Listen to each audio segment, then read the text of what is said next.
Big Sills, Football Friday. Hard to believe it's the final week, regular season of the NFL. Unbelievable. Unbelievable. But you know what that means? When things go fast like that, that means it's been entertaining this year. When things drag on, most of the time they're not entertaining. That's why we say we got like the fastest 4 hours in television when you come here each and every single day. And by the way, we thank you very much for choosing us. I know you have many options and you come here, and most of you come here each and every single day, and we so thank you. It's kind of like the first week, as I said a couple days ago, for the start of the 2024 life, right? I mean, this is the new week and this is kind of the new year. So it's been quite a week for the Eagles. It's been quite a week. Quite a week. Really quite a month. I'll tell you something. Now you're 48 hours removed from listening to A.J. Brown and the media try to dissect A.J. Brown. You know, it's a great lesson. Tone and I were just talking about journalism a little bit and broadcasting on where things land and how people talk. And when you're an orator and you're a guy who's trying to convey a point and you want it to land in a certain place, you got to be careful on the type of words you use. Believe me. You know, it's one of the reasons. Hey, just so you know, Tone, it's one of the reasons I write things down now. Because if I see the words that I'm going to say, I don't go off a script or anything, but if I at least see what I'm going to say, I kind of keep control of my verbiage instead of just going half cocked off on some sort of tangent using words that probably aren't appropriate. I kind of now see it.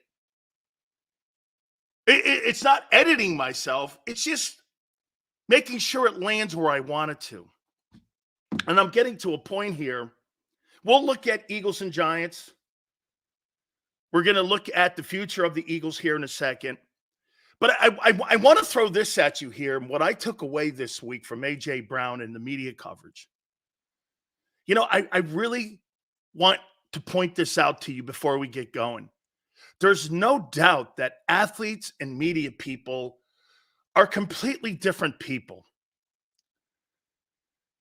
Media people pretend that they're dime store psychiatrists, and they try to dissect how a player looks, how a player sounds, how a player acts, and they write their narratives off that. A guy like A.J. Brown, he just wants to go out and play ball. He don't care what he looks like. He doesn't care at times what he sounds like. And sometimes most athletes don't care how they act. Most of them just want to be gauged on their performance. You see, media people, all of that's important to them. Athletes, it's not. That's why when AJ says something or Darius Slay says something, the media people dissect it like they're psychiatrists or like they're psychologists and try to form a narrative off of something that kid didn't mean it to land there. And I think that's what A.J. Brown is. A.J. Brown looked at himself as a leader. You got guys that are writing columns and making inferences that he's a monster. Oh, how he sees the media people looking at him as a monster. Athletes don't care about that. They'll wear their hat backwards. That's not important to them. It's important to media people. How they look, how they sound, how they present themselves. Athletes, no one cares. They just want to go on a football field and play. And there lies the difference in the coverage on how you cover a guy like AJ or T.O. You'll make your own assessment. Your dime store psychologist or psychiatrist opinion of a player, even though you have no credibility. It's like when you're going over the steroid era. Well, Bonds' head, it grew. What are you, a doctor? Of course you're not. You're just playing one in your column. Well, Bonds is on steroids. How do you know that, dude? You don't even have a college degree, and you're telling me and acting like a doctor? How would you know Bonds was on juice?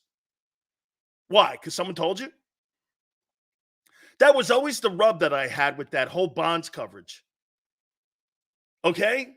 You get a guy writing a column about Barry Bonds taking steroids who didn't even graduate college or went to night school. Nothing wrong with that. But to sit there and try to tell me you got some sort of doctorate and you're some sort of doctor and you know why Bonds, his strength and his eyes and all this and that, it was preposterous listening to people. But this is what today's media and this is what the media do. They psychoanalyze you. And they tried to psychoanalyze A.J. Brown this week.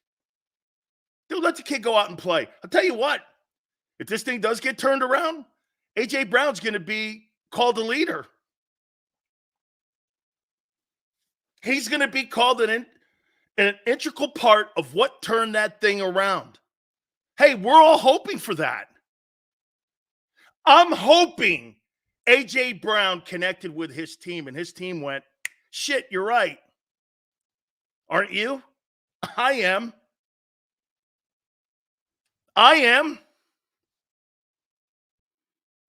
Dude, it's the media that makes it a circus. It's not the players.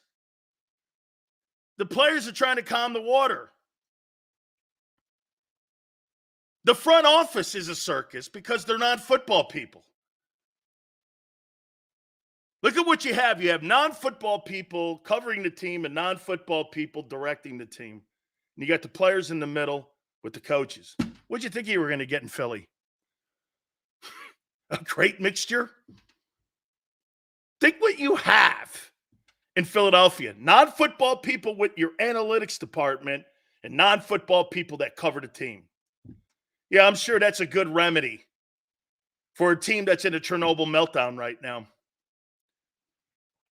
Is it normal for a GM to be in team meetings? Goddard said Howie is in every team meeting. That is absolutely the most asinine thing. I've never seen a general manager in every team meeting. Mamba, he didn't really say that. Please tell me that's not true, that the general manager is in every team meeting. Because if the general manager is in every team meeting, that means he's in every meeting when it comes to putting the game plan together. Howie Roseman is involved in the game plan too. Good grief. Know your role, son. Know your role. He didn't really say that, did he? Mamba. Dallas Goedert said that Howie Roseman is in every team meeting.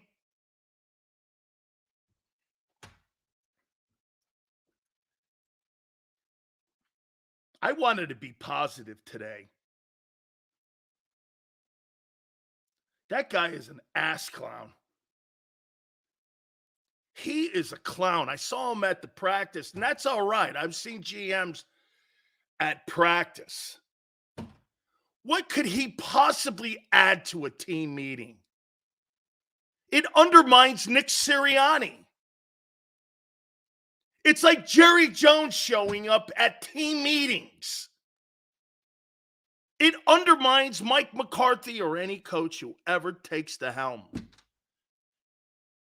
My goodness. Man, this guy is so over his skis. It's insane. Howie Roseman is over his skis. Get this. Think about what Goddard did today. AJ saying that Nick made that story up in Seattle. Goddard telling everyone that Howie's in every team meeting. Jalen talking about accountability. AJ having to talk to the media to straighten things out. These players are fed up with the front office. I don't even really think it's the coaching staff. Holy cow. Dallas Goedert said that Howie is in every meeting. Why? Why? What could you possibly add to a defensive team meeting? What insight could you possibly? That makes me know now Desai's decision on being yanked as D coordinator was 1,000% Howie Roseman's decision, not Nick Sirianni. He told Nick to make the move so that he could, as my friend Tone would say, technically, it was Nick who removed him.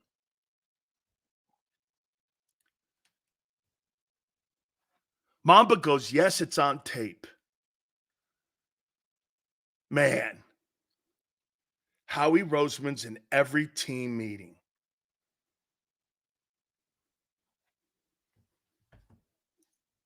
Shit, I was going to break shit down here. I don't know. Why? What's the point? What's the point? I heard Tone and Rob Ellis for 3 hours talking and trying to find the good in this. And when you got people in the front office undermining your coaching staff and your players, what's the point? Here is Howie Roseman's superstar strength. Contracts, finding veteran players. And I was going to give the guy a lot of kudos here. And we're probably going to do that because I think the few things that he does well, he finds underutilized players. Hey, by the way, you guys are out of your mind. I don't think Kevin Byard's been that awful. I think he's been exactly what we thought he was going to bring. He's better than anything they had. Not saying that he's superstar, but he's better than anything they had. What did you think you were going to find? Ronnie Lott? Seriously, what did you think you were going to find? A Hufanga? What were you looking for? Brian Dawkins? What did you think you were going to find in a trade midpoint of the season? You're making it sound like you were going to bring in Nicholas Morrow and Zach Cunningham and turn those guys into Harry Carson and Lawrence Taylor. That's what you get when you go further in the season. Hey, get this, 30D, Byard of 2016. It's better than anything you got in 2023. I'll take Byard 2016. It's better than the shit you had back there lining up. That's what I'm saying. You overestimated what the impact of these players were going to mean when they brought him in. You overvalued your own evaluation. Okay? Every time you make a move, you think that move is gold, and it's not. Sometimes you got to bring a little bronze in. Sometimes you got to look at what's out there. But what you do is you pat yourself on the back. That's what this guy likes doing, patting himself on the back. Dude, all I give a shit about here going into the playoffs if this team could kind of slow people down. Hey, get this. The Eagles could go far if they can hold teams under 400 yards in total offense. Yeah. I saw the Colts do that one year. I saw the Colts get to a Super Bowl with a horrible defense. Just keep them under 400 yards. See what happens. You might be able to do so. I don't know.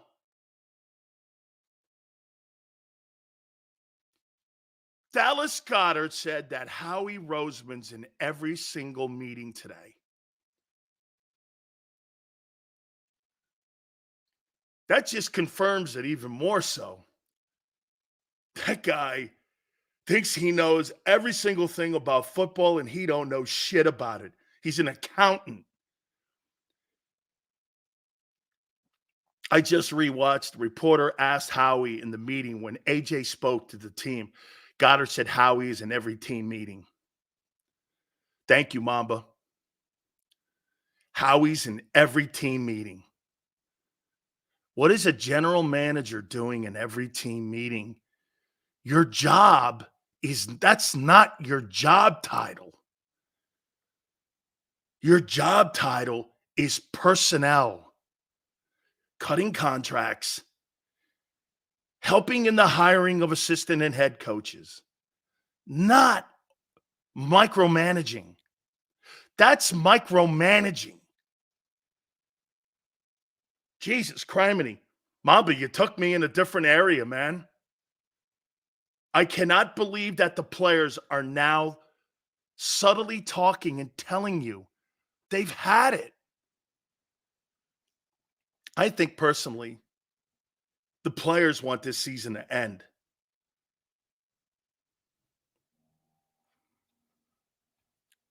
That dude, Marcus, I'm not going to go with that word. Dude, I've never seen a general manager in any pro football organization in every team meeting. Defense, offense, D-line meetings. I've never seen that. In the history of the Pro Football Hall of Fame, coaches, anybody. I have never seen that in my life.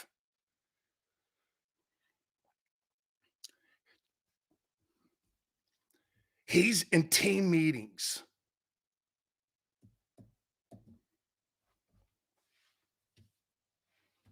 Your guy's a bum. I have no respect for that guy. You know why? Because he doesn't have respect for his coaches. Let them do their job. Man.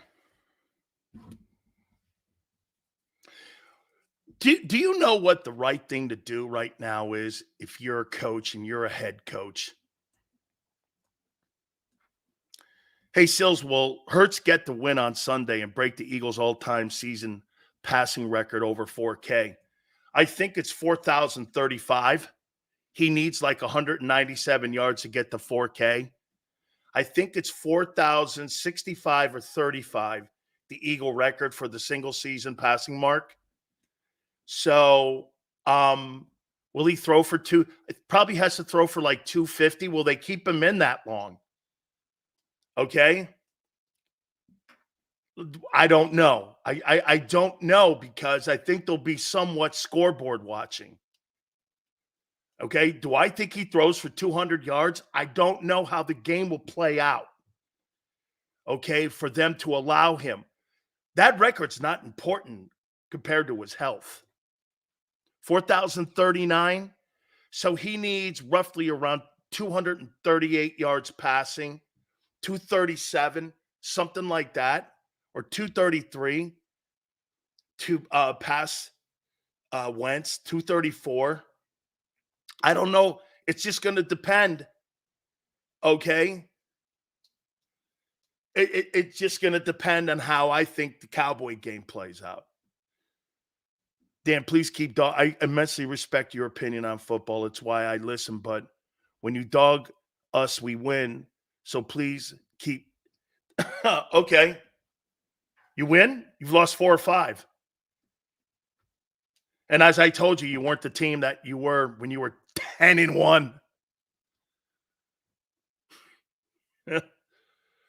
What do you mean? Hey, nuts. You've lost 4 or 5. Okay? They've lost 4 or 5.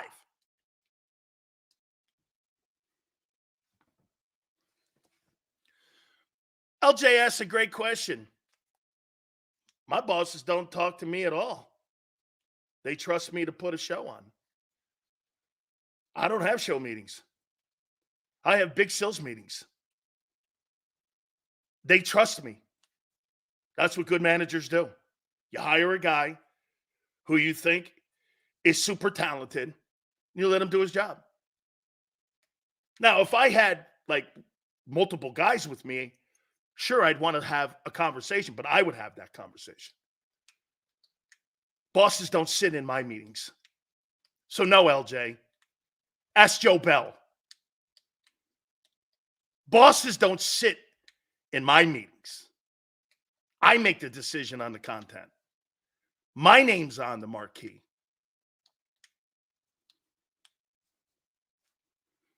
My boss doesn't sit there and go, yeah, you should say this or you should say that. It doesn't work that way, kid.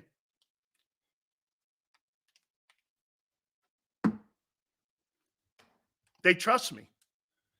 Unlike Philly. They don't trust their coaches. Sad. Sad. Sad. Let's move on. Oh, wait.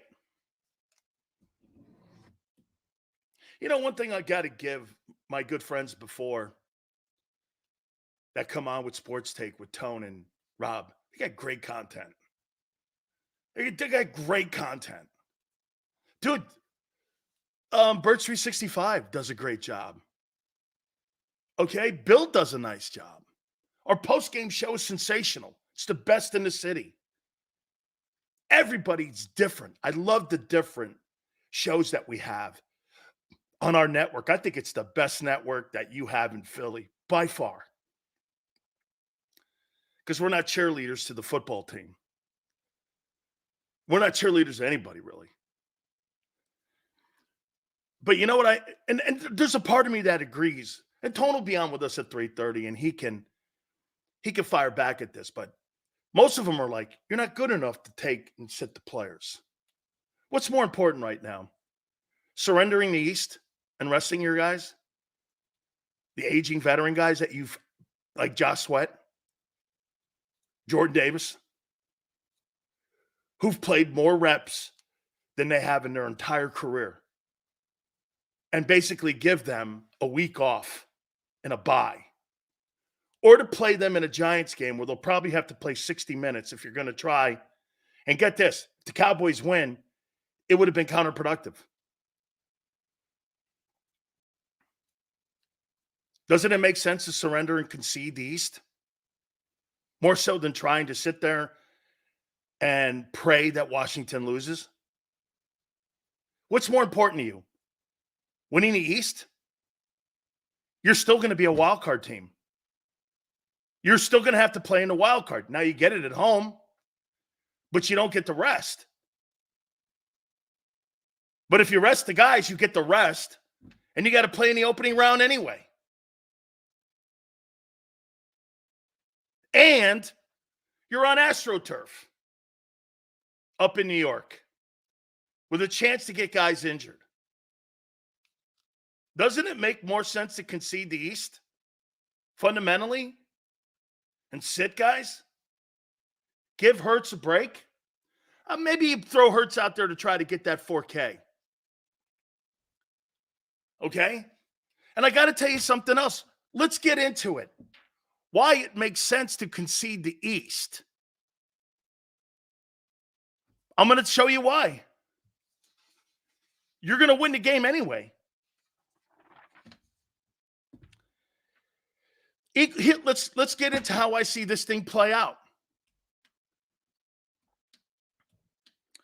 Eagles are a massive free-fall team right now.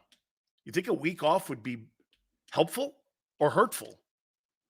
Just to get your shit together. I mean, you're getting ready for the postseason, and you haven't even really talked about the Giants this week.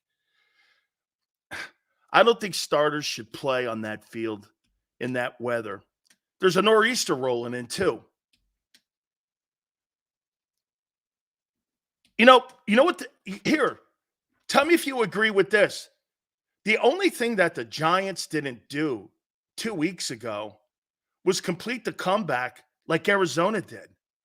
Because they played pretty well in the second half, did they not? Okay. Didn't they play pretty well in the second half when Tyrod Taylor didn't he get 400 yards in offense last week? Dude, I'll tell you what, Tyrod Taylor, pretty good player. He's not a horrible player. Okay, I mean, should you surrender and concede the East? Put your guys out there that you think need playing time And you got to remember something else. Think about this and before you answer this question.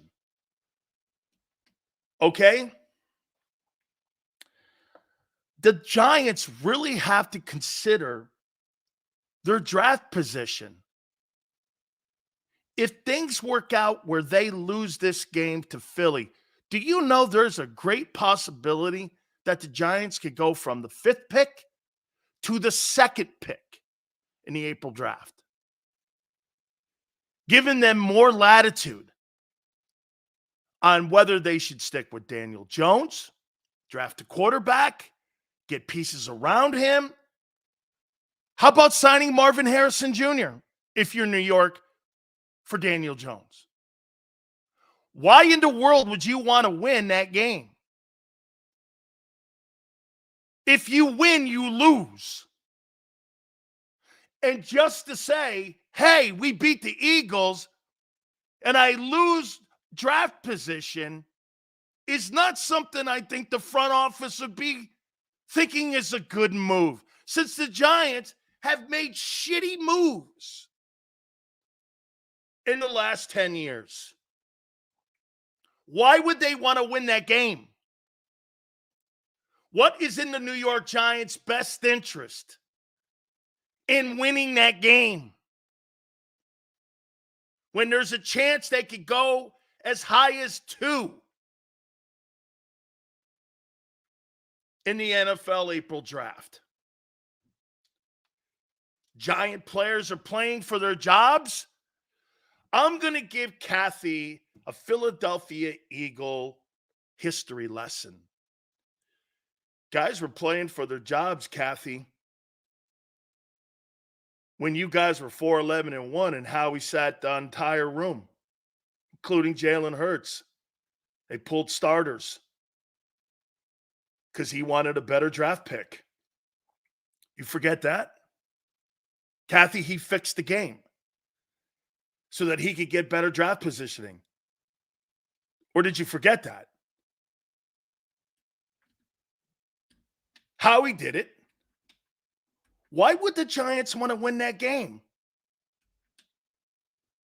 Howie pulled his starters in that fight. I want to take a look at Nate Sudfeld. Sure, Howie. Sure.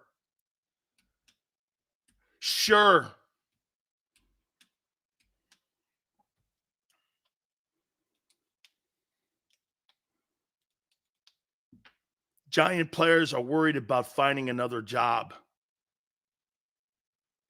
Kathy, you're under the impression that the Giant players control their own destiny when the general manager in an organization decides to sit a guy. Here's what I would do. I would sit Barkley. What's the point? Why would I put more tread on a guy that I may be trying to trade? He signed a 1-year tenor, which means he's going to be a free agent. If I'm Barkley, why would I play? To get hurt on that turf in a meaningless game? Why would I play? Why? Because I've got pride? Great. Well, I got a family to feed. And I got a bank account to put money in. And I got a career I'm trying to extend.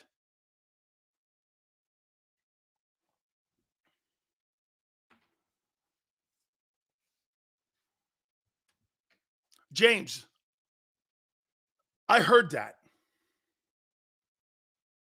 Oh, you bet. By the way, James, did you see that pathetic interview that John Kincaid did with Adam Schefter? And did you see what he said? They positioned it like it was a report. It was an opinion that Nick Sirianni's job is safe. That's an opinion. That's not a report. Adam Schefter is not an opinion guy. He's supposed to be reporting. But what they've done is they've collided both. And now you don't know what he's saying most of the time. That's not a report that Nick Sirianni's job is safe. That's an opinion. And I don't give a shit about Adam Schefter's opinion. I only care when he talks about inside reports like Jay Glazer does. I don't give a shit about his opinion. Why would I listen to Adam Schefter? He has no opinion I care about. The only thing I go to him for is his reporting on player movement. But when you start colliding that, you start crossing over again who you are and how you are being received by people. Basically, you're bullshitting people. Yeah, Jay Glazer doesn't put his opinion on it. He reports who he talks to. That's what makes him better. Correct, Cody? That's correct. Adam Schefter puts his opinion on it. And so 97.5, the Fanatic, positioned it like it was a report that Sirianni's job is, he's not, and his job is not safe. That was just a dude's opinion.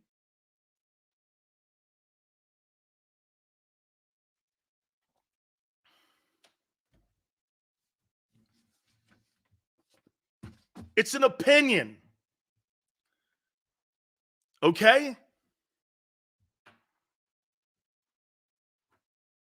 So you actually think the Philadelphia Eagles are going to tell Adam Schefter, that guy's so bad at his job. Jay Glazer's great because he doesn't throw opinion into it and he doesn't skew his job title. I have no respect for that guy. It's the same guy that put out there on a tweet Jason Pierre-Paul's medical records, and also when he blew his fingers off, he illegally, people don't report this, ESPN had to write a check for $8 million to Jason Pierre-Paul because of the HIPAA violation that he had by putting his personal records out there for the public to see. That guy doesn't give a shit about the players. He was putting out there in public Jason Pierre-Paul's personal medical information, which is private in this country. That's a reporter? Okay. Sure. How'd you like your private health records put out there by a guy trying to get to a story first so that he could tell you it came from him? You got a medical condition, and this guy's putting it out there. It's the biggest shit that you can go wrong on when it comes to players. He's putting a player's medical information out there for the public to see.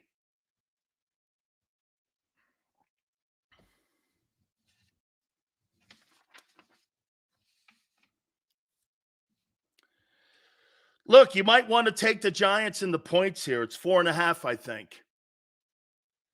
I think the Eagles win this game 2017, but you might want to take the 4.5. I think this is going to be a sloppy football game in the weather. I think this is going to be a sloppy football game all around. I think the players have surrendered. I think the organization has surrendered. I think the coaching staff has surrendered, and they're going to beat them because they're better, but not by much. Because what the problem is now with the Eagles, I'm not sure they care enough to be champions. I just don't know if they care enough. I just don't know if they care enough. That's where I'm at. I just don't know. If this guy, I just don't know if they care enough. Do you think that team has a Super Bowl mentality and a championship mentality right now where you would go into the postseason going, that team right there is one of the favorites to win the Super Bowl? Nobody in their right mind would put that football team in a position right now where you would think that that's a Super Bowl team because they don't believe it. You got a general manager in every single team meeting. I've never heard of such a thing. I have never heard of such a thing. I could give you a great example of this.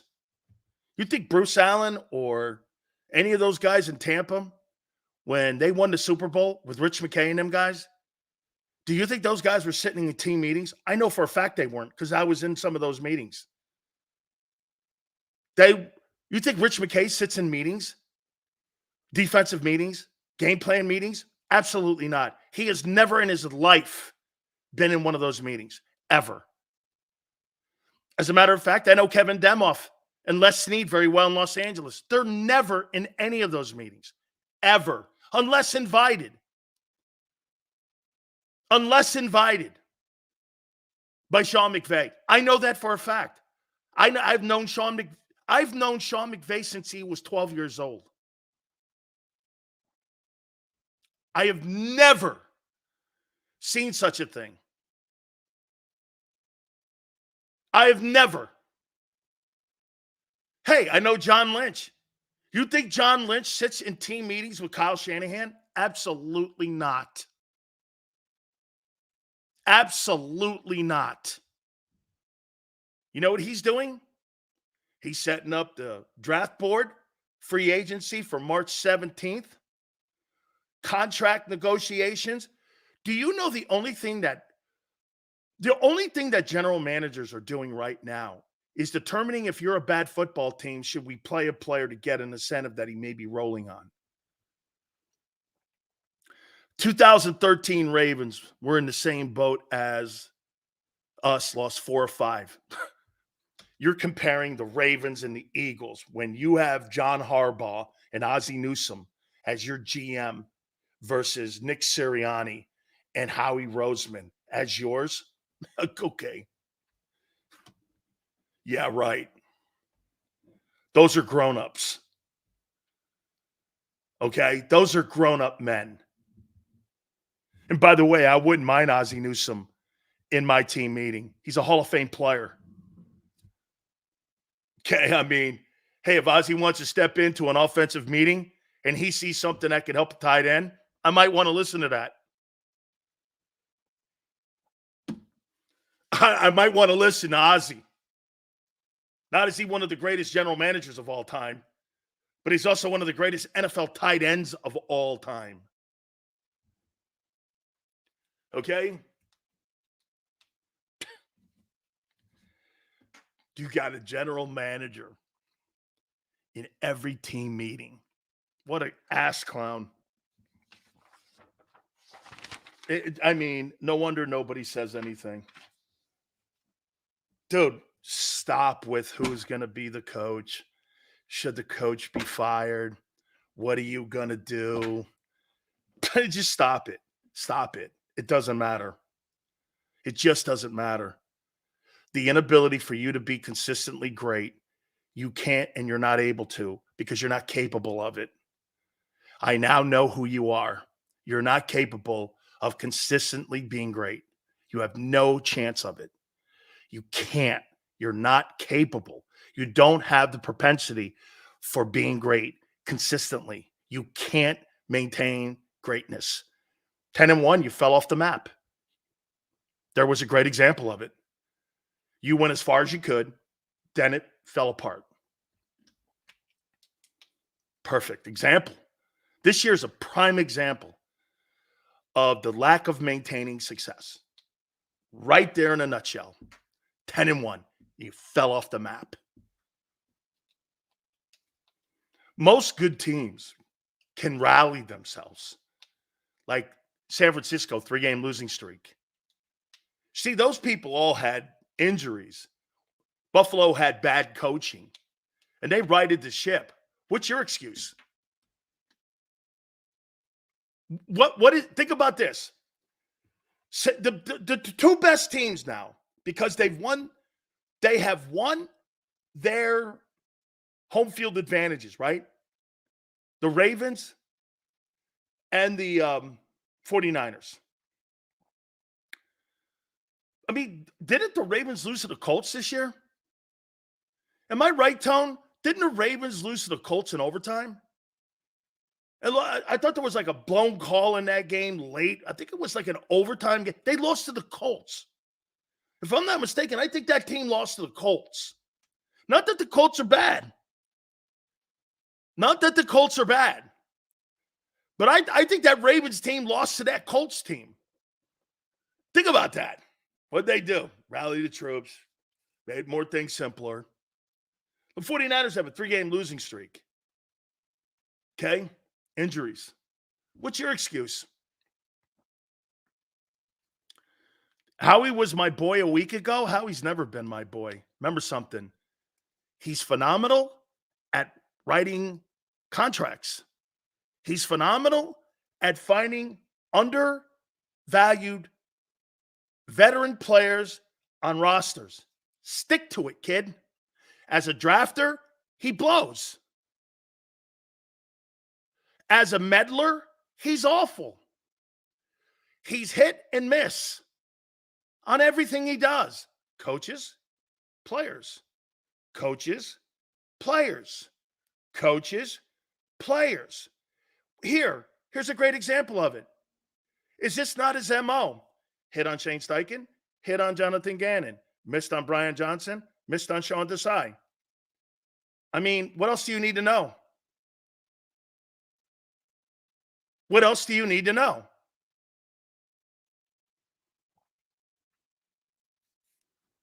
Seals hates Howie. He's a Florida guy. Could be some truth to that. Could be some truth to that. Okay? Not another I wish Dan was wrong, but he's correct. This is why we aren't winning a Super Bowl this year. You know what's crazy too, Philly fan? You could have. If you just did the right thing. Get TJ the money. Do you know, hey, Philly fan, do you know that TJ Edwards is just as important on your defense as Roquan Smith and Fred Warner are to their teams? And some idiots will say, Sileo's now saying TJ Edwards is as good as those players. And if you have any kind of common sense and brains, you didn't hear me say that. I'm talking about impact.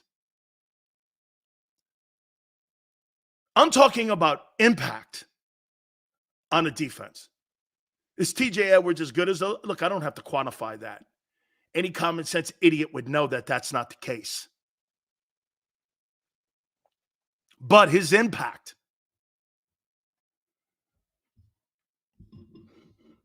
And you know what you guys did? All of you in here were telling me that Kobe Dean was going to be the guy I told you was a bum. That's not fair. I'm going to take that back. It's not fair to the kid. Okay? I'm going to take that back. Sorry, dude.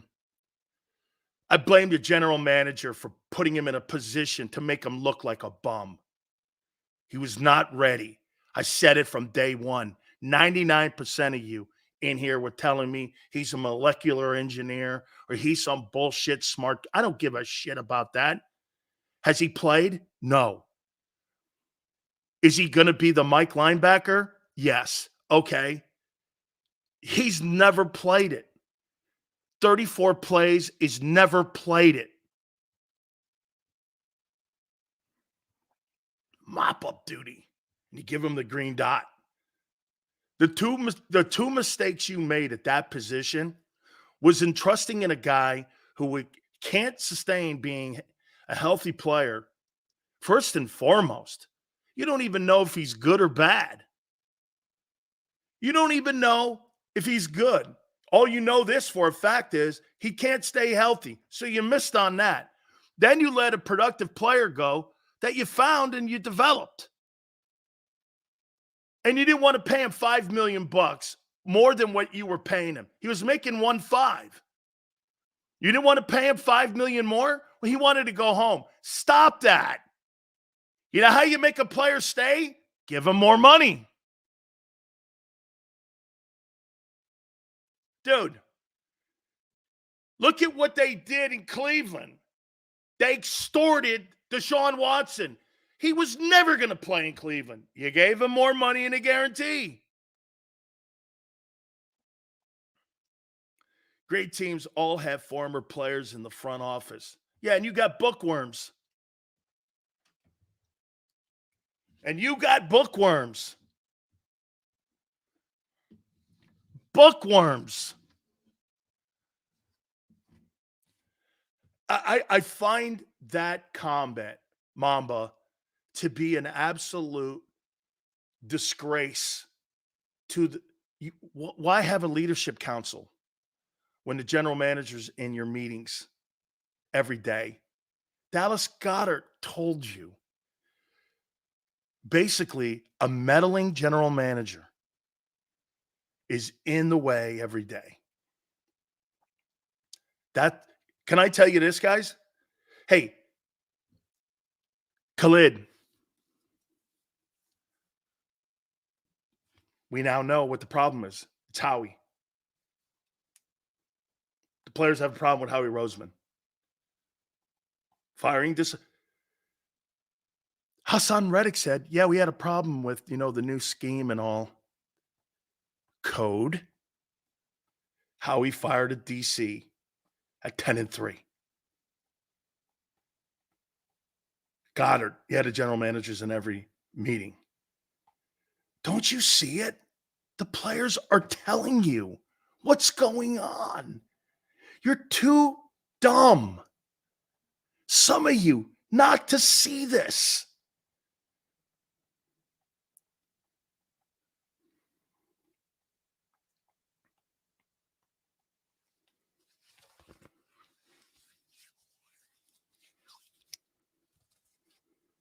Thank you, James. Dude.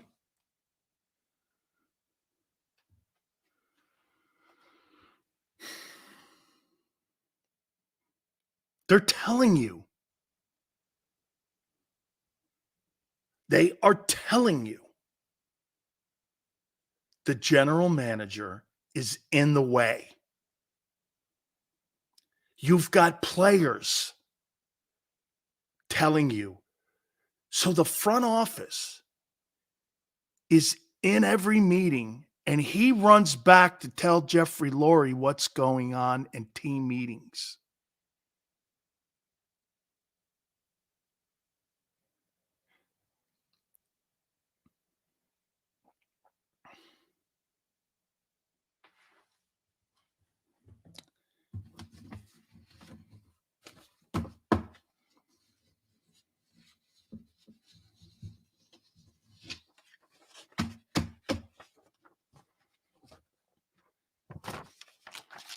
My show?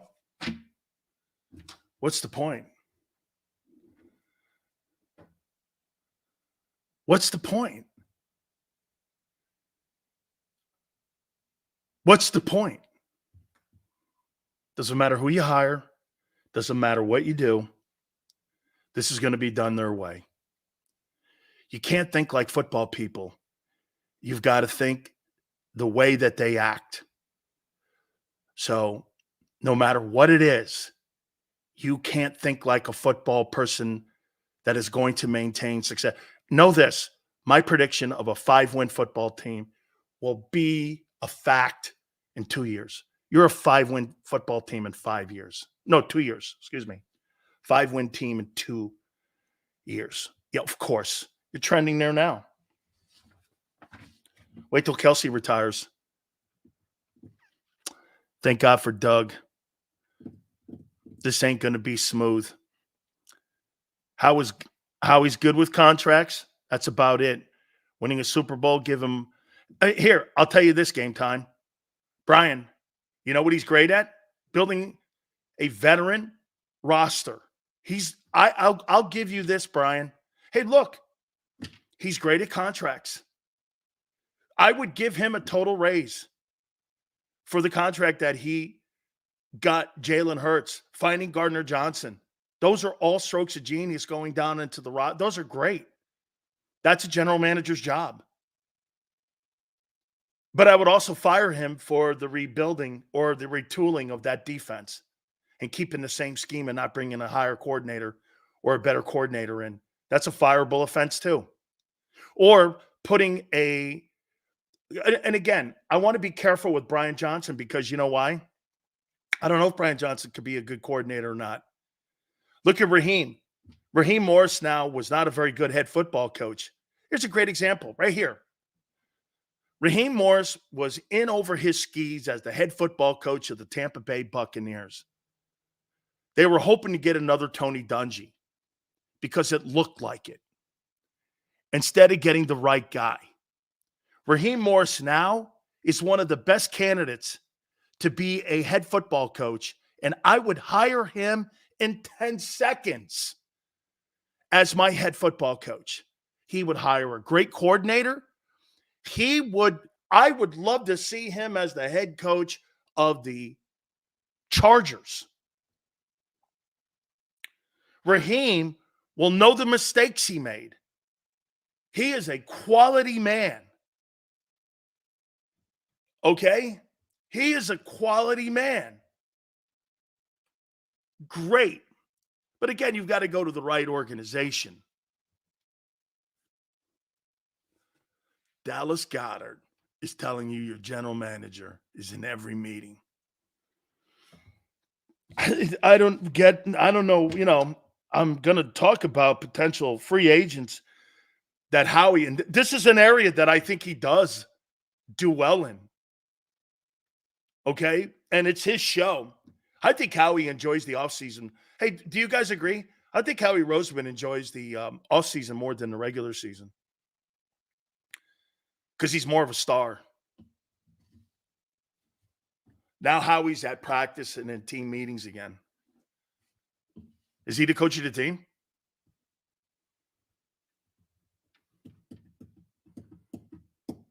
Is he the coach of your team? Hey, get this. Always remember something, folks.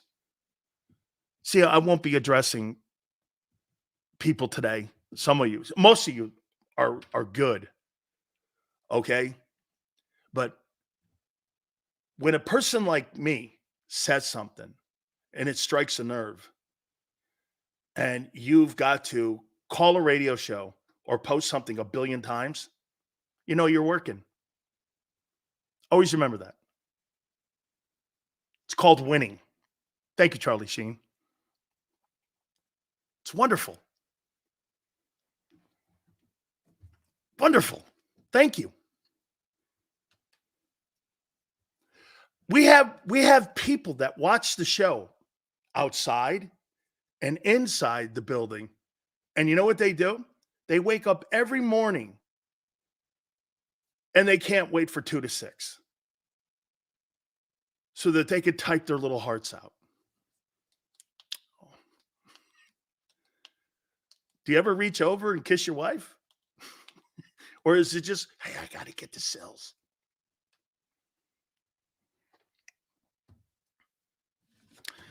Jojo goes, Sills is like the NFL week to week. Yeah. Thank you for the compliment. Yeah. Yeah. Yes. Yes. Jojo, yes, we finally agree. Yes. If you could have, wait a minute. The Eagles were the best team in the league 7 months ago. Or no, wait. What was it? Hey, Tone, how far ago? How far ago were the Eagles the best team in the league? 2 months ago? Then it was the Niners. Now it's the Ravens. The league flip-flopped?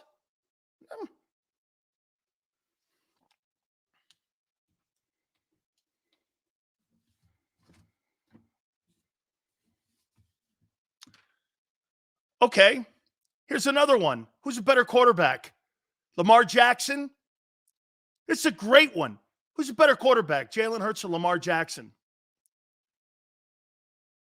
Watch this. You want to see pathetic? Who's a better quarterback today? Jalen Hurts or Lamar Jackson? Who's a better quarterback? Wait a minute.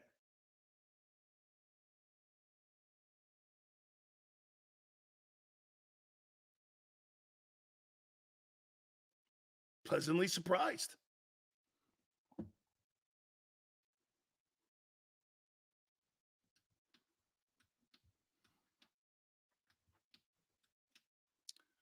Yeah, but you guys are flip-flopping. You guys are flip-flopping. Wait a minute. Last year it was Jalen, and it was Jalen.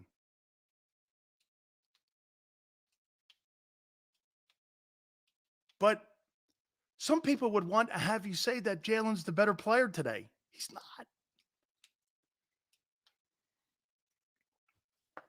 Isn't that flip-flopping? Yes or no? Mask, I didn't ask you if he was top 5. I asked you who's better, Lamar Jackson or Jalen Hurts today.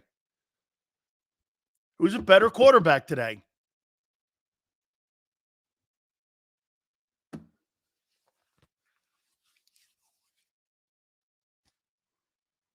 Wasn't anything anybody said. Player performed. Player got better. One player regressed. Hey, and by the way, Josh Allen, I don't know about you, but Josh Allen has 42 touchdowns this year. Okay? You could say whatever you want. Josh Allen has 42 touchdowns and 4,000 passing yards. I don't know about you. He's got one wide receiver, and that's it. And that guy has 42 touchdowns and 4,000 passing yards. Today, Lamar, it's not a debate. Anyone who feels differently is a liar. Yeah, but that just, I'm trying to make a, and I know you know that I am here, Tone. It's a point, though. Of course, last year, Jalen was better. Of course. But certain people would want you to stick with that same narrative and go, Jalen's better, when no one in their mind would take him over Lamar Jackson right now. Nobody. Not a person on the planet would. Nobody would.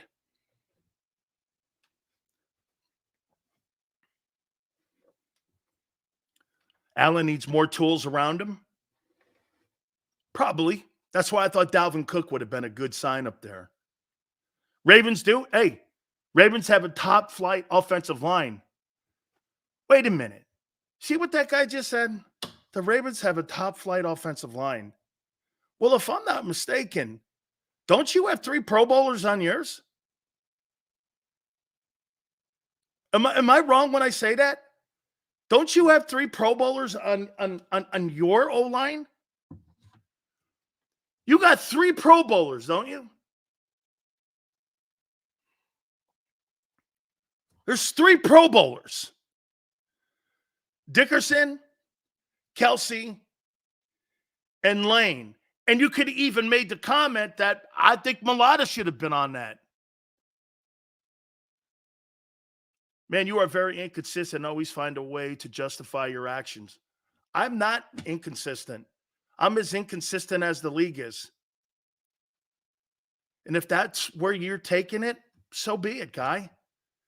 The league is an inconsistent follow. Prince, whatever, dude. The same teams that start the season out in September are not the same teams that finish the year. And for you to make that comment, that's exactly the truth. And I'll take that as a compliment. You're damn right. The league is as inconsistent as I am because that's what I cover and that's what we all see. Okay? You're right. You're right. How about this? Your football team, as is consistent. Hey, do you think your football team has been inconsistent this year? At one time, you were 10-1, and now you've lost 4 or 5. Is that inconsistent? One time, we were talking about that team being a Super Bowl team. Now we're talking about the team being a one-and-done team. Is that a flip-flop and inconsistent? Well, shit. What are we talking about here? We're talking about the way the NFL is. So yes, Prince. Prince, I don't run from that because that's exactly what it is. You were 10-1 and now you've lost 4 or 5. Is that a flip-flop from us saying you were a Super Bowl team and now we're talking you being a one-and-done team? Is that a flip-flop? Well, shit, play better. You can't. Because you got a guy in your team meeting. You got a little guy. The little guy sits in the team meeting. Here's Howie. I wonder if he's in there to make sure there's no noise, to keep everybody calm. Man, I would hate that. Someone watching over me, my general manager, my team meeting like that. How uncomfortable that. He must make that building uncomfortable. No wonder Chip put him in a broom closet. He must make that whole entire organization for the players completely uncomfortable.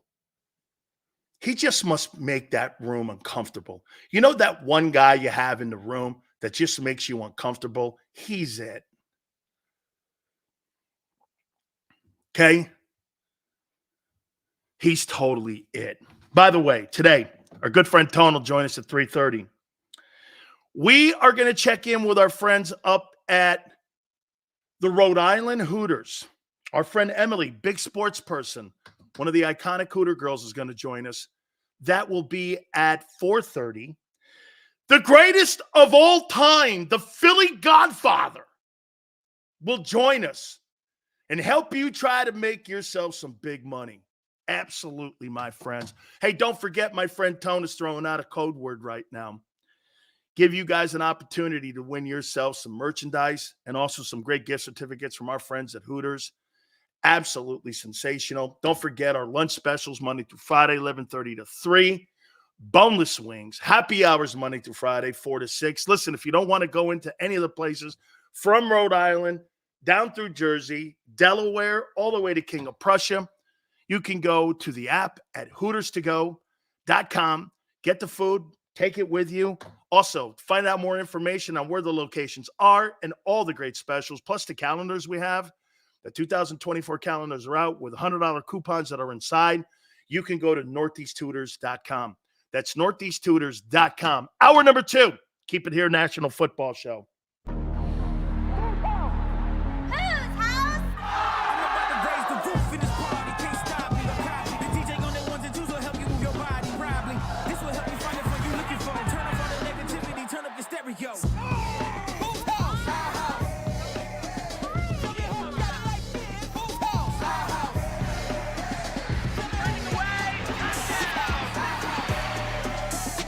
Football and Hooters, the perfect pair.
Any professional sports coach will tell you there's no substitution for preparation. At Malamut & Associates, that is a tenet by which we live. We prepare from day one for victory. Anything less is not acceptable. Underdog Fantasy has a way for you to play alongside your favorite football team all season long with their Fantasy Pick'em game. You pick between 2 to 5 players, select whether they'll go higher or lower on one of their stats, Then do what you usually do on a Sunday. Watch the games. You can win up to 20 times your money in a single game by going 5 for 5. It's a fantasy game, and the Sports Betting Show wants you to get involved. Go to UnderdogFantasy.com. When you sign up, use the promo code WIN, and Underdog will double your first deposit up to $100. That's UnderdogFantasy.com. Use the promo code WIN.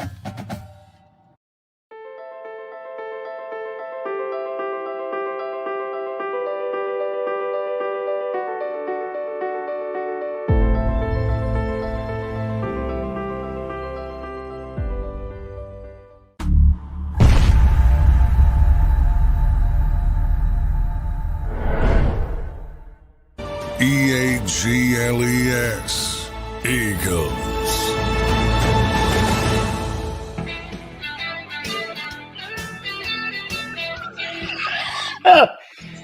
Oh my God.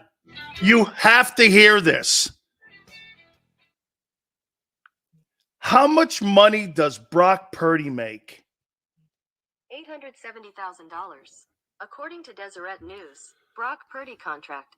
According to ESPN, Purdy will make $870,000 in salary and bonuses for the 2023-24 season.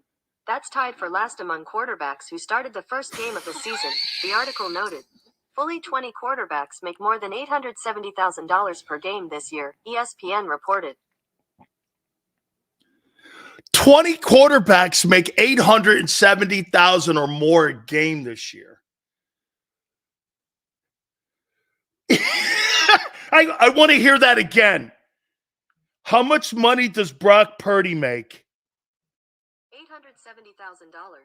According to Deseret News, Brock Purdy contract. According to ESPN, Purdy will make $870,000 in salary and bonuses for the 2023-24 season. That's tied for last among quarterbacks who started the first game of the season, the article noted. Fully 20 quarterbacks make more than $870,000 per game this year, ESPN reported.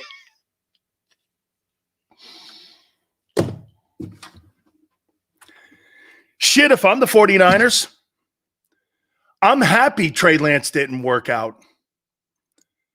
Not only do I get the financial relief and the fact that I don't have to pay the guy for another 2 years, I get that. I thought he made $900 at least. He makes $870. $870. Man, kudos to the 49ers and John Lynch. Yes, sir, man. You want to know general managers this year? How about this, man? Nick Caserio in Houston, Eric DeCosta in Baltimore, John Lynch in San Francisco, and Andrew Berry, 5 quarterbacks in Cleveland this year.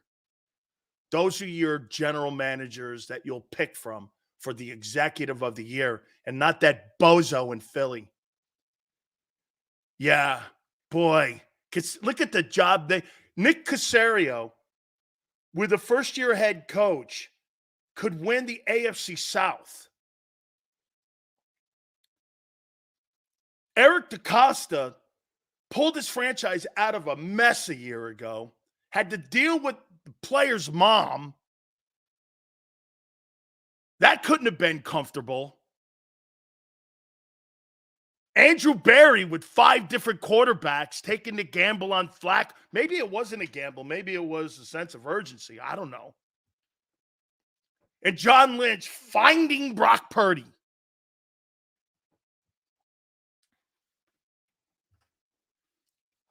Brock Purdy's outplayed Jalen Hurts this year. He's the last player in the draft. Jalen Hurts makes $42 more million starting March than a guy who could win the Super Bowl. He'll make $42 more million than Brock Purdy. That's getting your money's worth, I'm telling you. That's getting your money's worth. That's called economically sound and safe.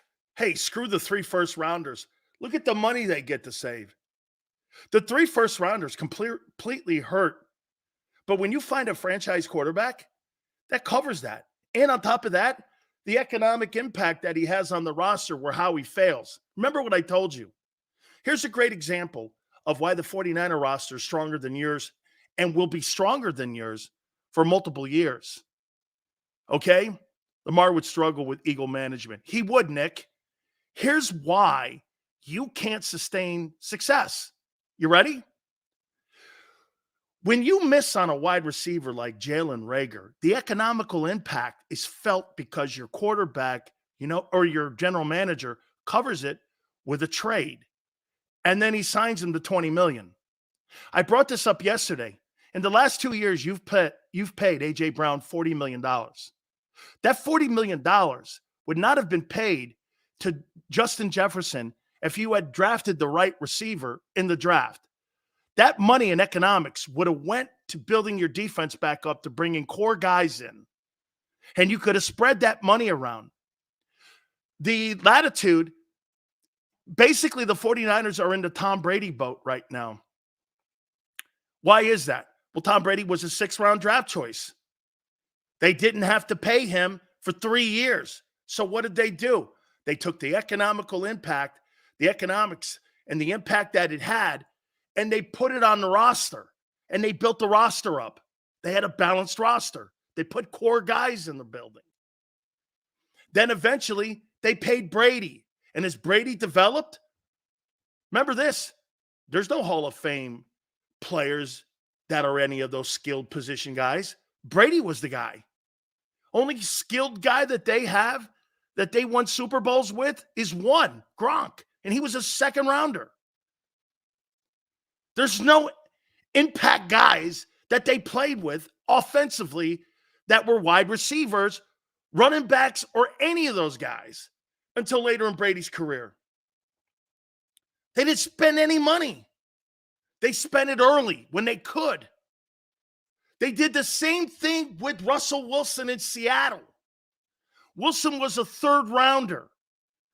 Matt Flynn was signed. He was a backup to Favre. Signed him to an $18 million contract. What did they do? He goes to, at the time, Paul Allen. Paul, this guy in the 3rd round's better.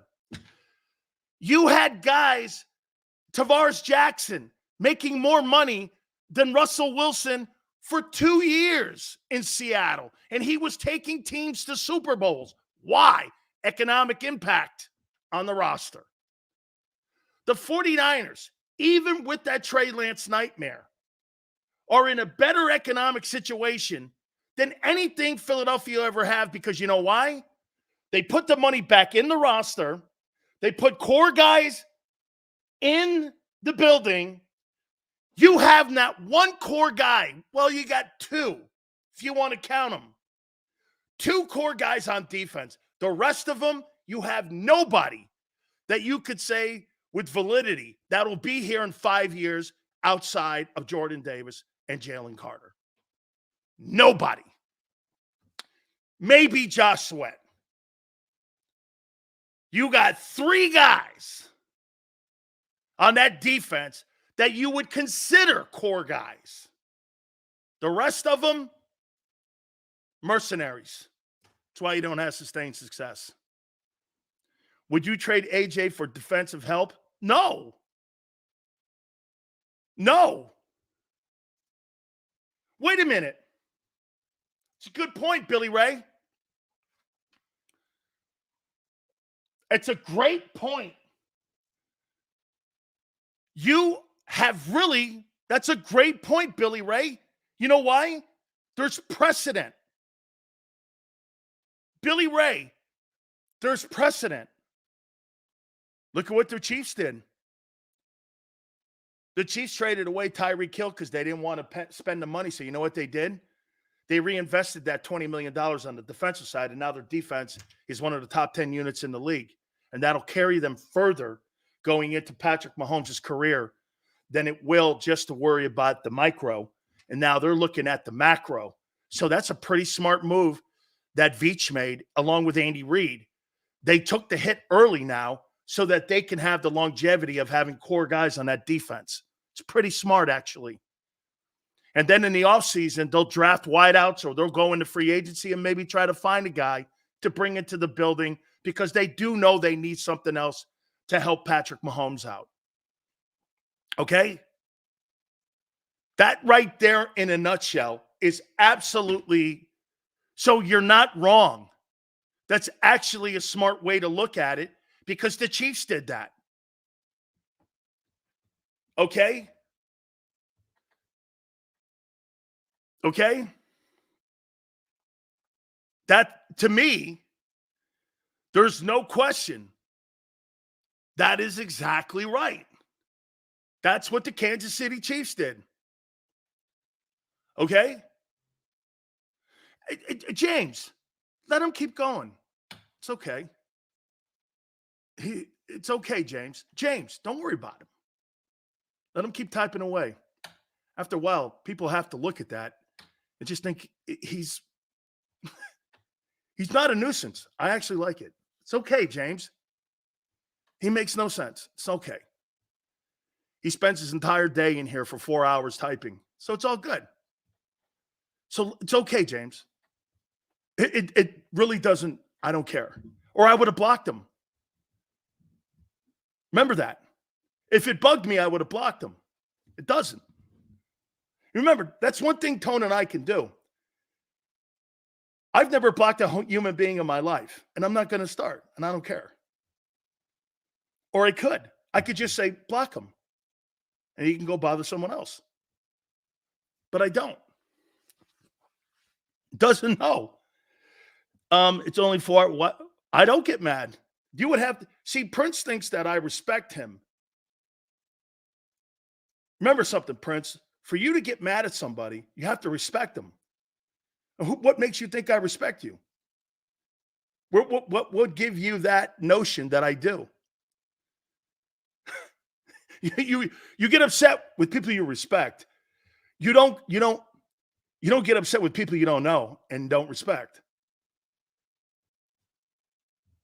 So I live my life. All good, man. Howie Roseman is in every team meeting.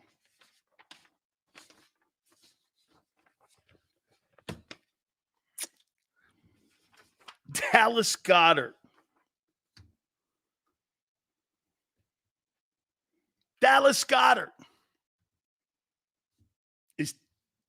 he's the first one that has said it publicly. He's the first one.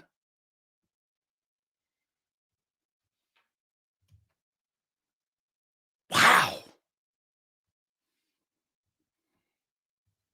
Yes. Yes. Man. I got to go back. Like my guy said. Okay. Hey, Calvin, that guy stops you from being great. And you know why Tone only has one Super Bowl ring? Is Howie Roseman. And Tone said something very important the other day. And he didn't expand on it enough. He's not a better general manager. He's a better conniver. That's why he shows up to every meeting. And now he's showing up to practice. It's because he's got to keep control over what's going on. Because this is his ship. And he's the captain of it. And he's losing control. And that's why he's everywhere right now. Except behind the microphone.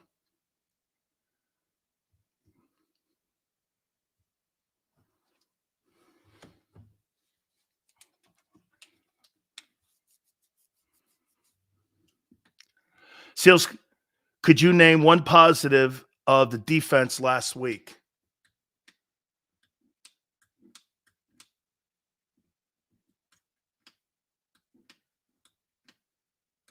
No.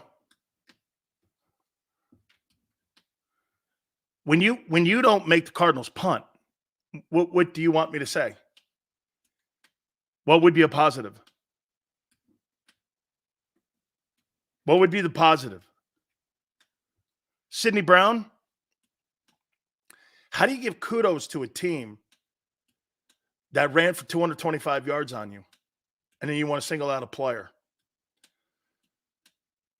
And you got beat by a 3-win football team. I don't know, man. I'd have a hard time giving kudos to that. Seals, do you think Matthew Stafford deserved to be the Pro Bowl over Jalen Hurts? Yeah, I do. Yeah, I did. He's playing better right now. He hasn't lost 4 or 5. He's actually trending in the right way. And what you're going to get is most of the people in the league don't look at Jalen Hurts as being a top flight passer. They look at Jalen Hurts as being a dual threat guy. Hey, again, he's got 38 touchdowns. Should he be over Stafford? Yeah. But do you see why they did it? I know why they did it. I know how they vote for that thing. I've told you, I've been on a Pro Bowl ballot. I know how the Pro Bowl goes. The right dude doesn't get on those ballots most of the time. Okay? They don't get on the guys who, like, the guy Brandon Ayuk.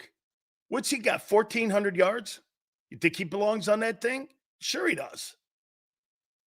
Now, the wide receiving core, what's going to happen is you're going to get because it's a pass-happy league, you're going to get a ton of guys with over 1,300 yards or over 1,200 yards who think they belong on the Pro Bowl. And unfortunately, they're diluted numbers. If you get this, think about this, for instance. If you're a wide receiver in today's NFL, you only have to have 58 yards a game to get 1,000 yards. Do you think that's gigantic production? You really don't. Okay? You really don't. You really don't have to have gigantic production. Now look, trading AJ, they would never do that. They would never do that.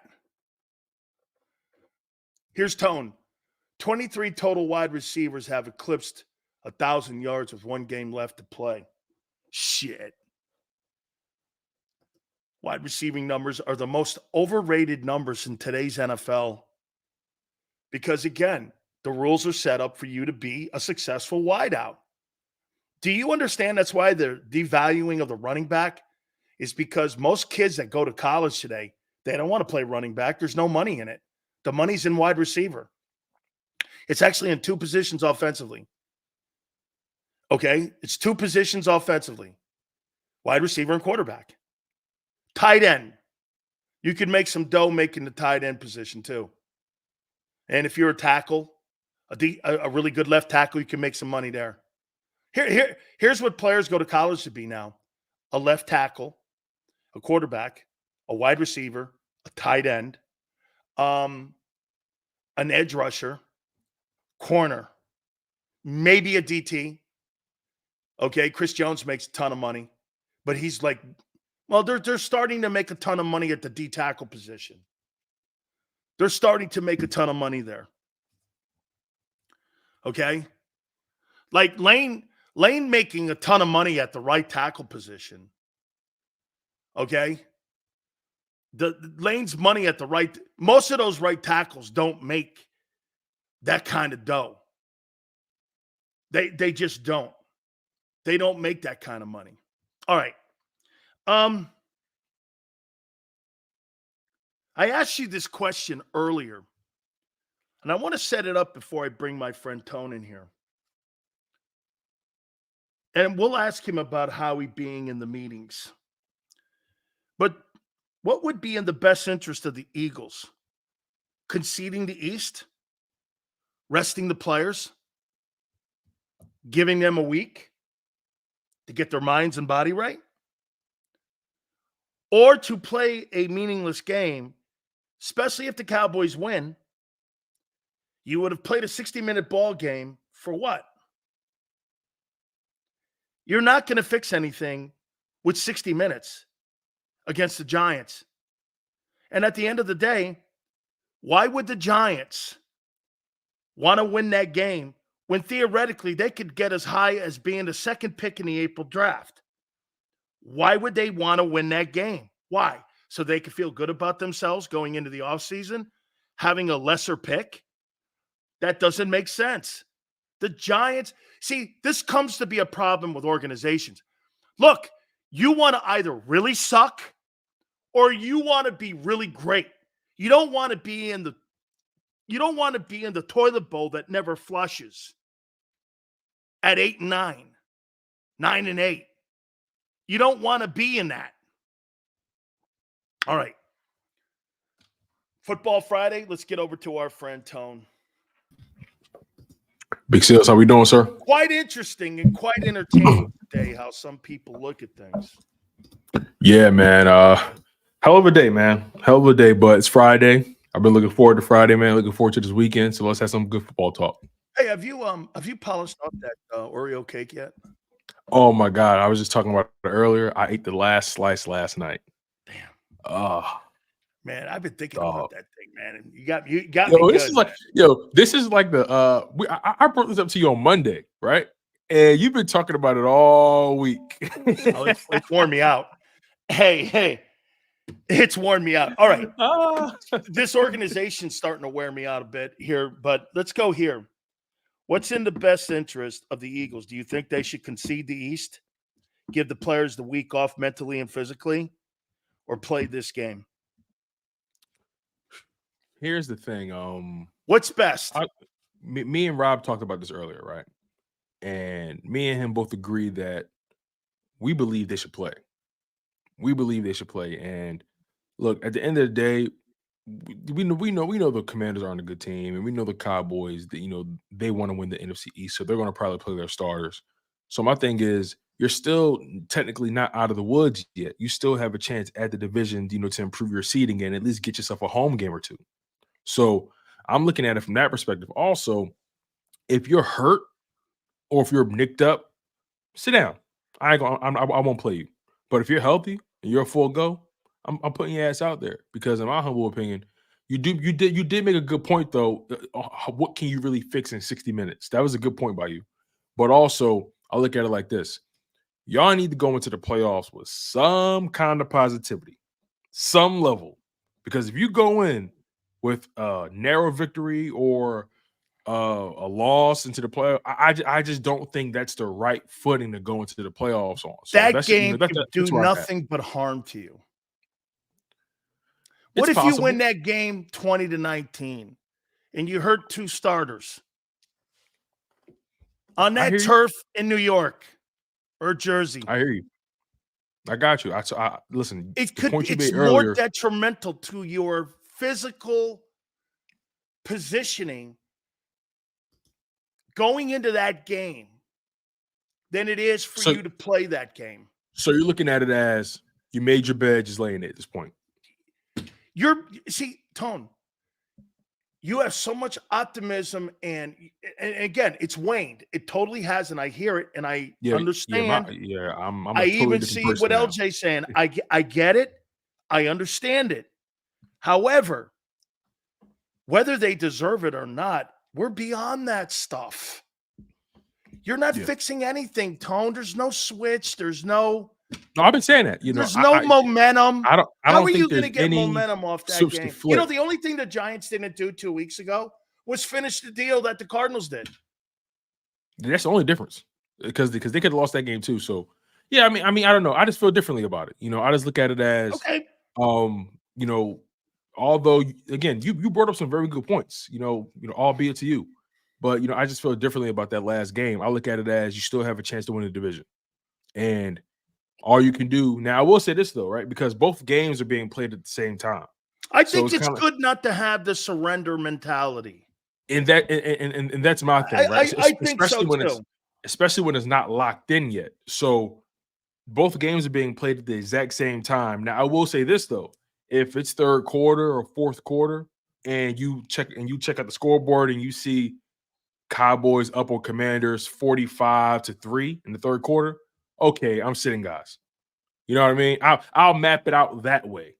But as far as starting out the game, if you're healthy, you're playing. Simple as that. Are you running the ball in this game, or are you throwing the ball?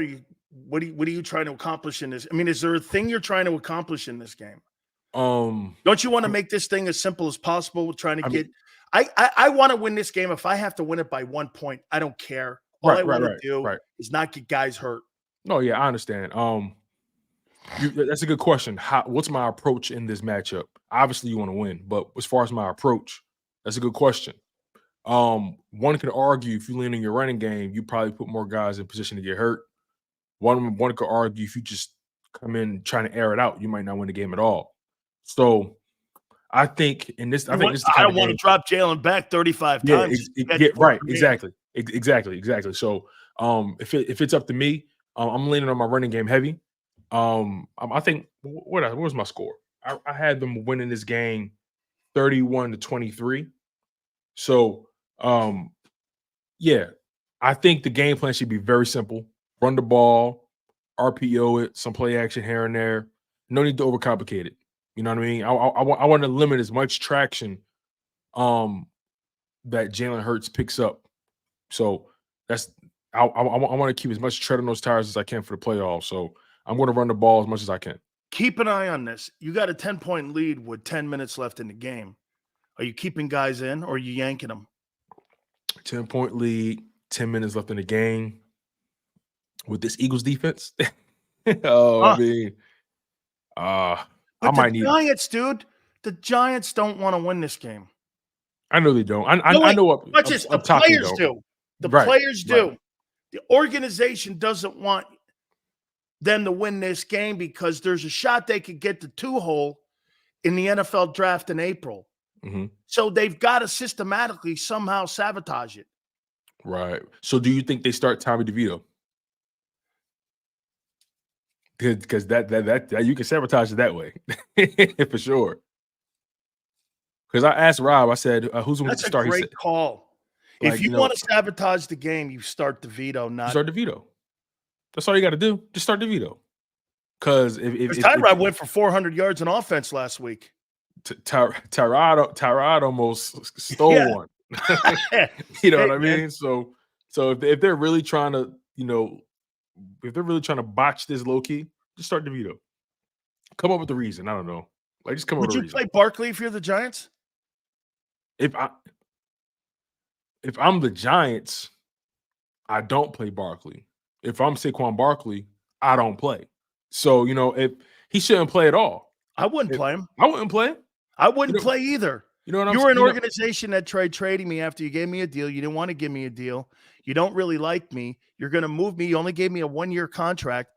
What is my incentive to play for you? I don't need to audition. Everyone knows who I am. Exactly. You know what I would do? I the easiest injury to fake these days is the back. Yeah, the back's tight. I don't know. I can't really touch my toes today, you guys. Sorry. So if I'm Saquon, I'm setting my ass down, getting ready for the offseason. Oh, like in Caddyshack? Oh, my arm. My neck, my back, my neck, and my back. Okay. Even James had to pop on here. What about Dallas Goedert saying that Howie Roseman's in every meeting?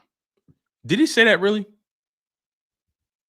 Like I need to make sure. Did he say that exactly? So somebody in the live chat clear it up for me. No. Because I heard you guys talking about that. But did he say that? Like he's in those meetings? He was asked a question, and he goes, Howie's in the meetings. Get the hell out of here. Oh, James says he didn't. Okay, we got to find that. Somebody help me out. Did he say it or not? Because okay, James said he didn't. Okay, James is pretty spot on. All right. Because if he was, that would be god awful if that was the case. Thank God. Mate, right. Hey, do you hey, how about the fact that Brock Purdy makes $870,000? Talk about getting your money worth. Talk about covering for the Trey Lance disaster. It's, I'd rather lose 3 first-round picks than lose $300 million. So, you know what I mean? They're doing a hell of a job over there in San Francisco. They're doing a great job over there financially. They've had, what's so crazy? Because they've failed at the quarterback position time and time again, it's given them time to really load their roster up. And then they fell on Purdy, which is how grateful can you be for that situation? I mean, they've done a good job loading that roster up, making it ready-made for anybody to go in there. And Brock Purdy has done an amazing job. I think Brock Purdy has elevated himself in the position where he's definitely a top 10 quarterback in the NFL. You think he's going to be the highest paid quarterback when his contract is up in the NFL? Ooh. You think he makes more than Burrow? No. What if he wins the Super Bowl? Now, if he does that, see, now that changes things. I mean, here's the thing, right? What's going to be important to monitor is how he sees himself in this situation. How does Purdy value himself, right? Because he seems like the kind of guy that would take the Brady route. He seems not that far, but I know what you mean. He strikes me as the kind of guy that if you asked him behind closed doors, he'll say, I'm pretty lucky to be where I am. I'm pretty fortunate to have the guys around me that I do. He strikes me as the kind of guy that understands his situation, that he's maximizing his situation. But that'll wear off like it did with Brady. Because Brady was lucky where he was early in his career. Right, but after a while, it wears off, right? Tone, you're the guy. Right. And that's the thing, right? At what point does that become the conversation? Right. But I don't think he's going to be. I agree with you. Yeah, I think he's going to be closer to. Honestly, I wouldn't even. You may think I'm crazy, but he's not even going to be a $50 million guy. Oh, Bo, no way. I think he'll be around 45, 40. You're going to pay him Daniel Jones money? Daniel Jones don't even deserve that money. I get it. Daniel Jones makes 40. Right. So yeah, I think Purdy's going to be between 40 to 46 million a year. Because the cap's going up. It is going up.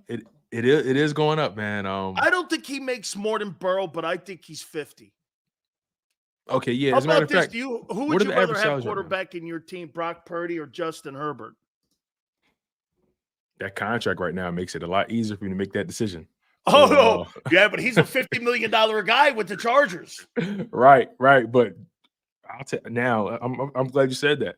He's a $50 million guy who still hasn't shown that he can win significant games against significant opponents.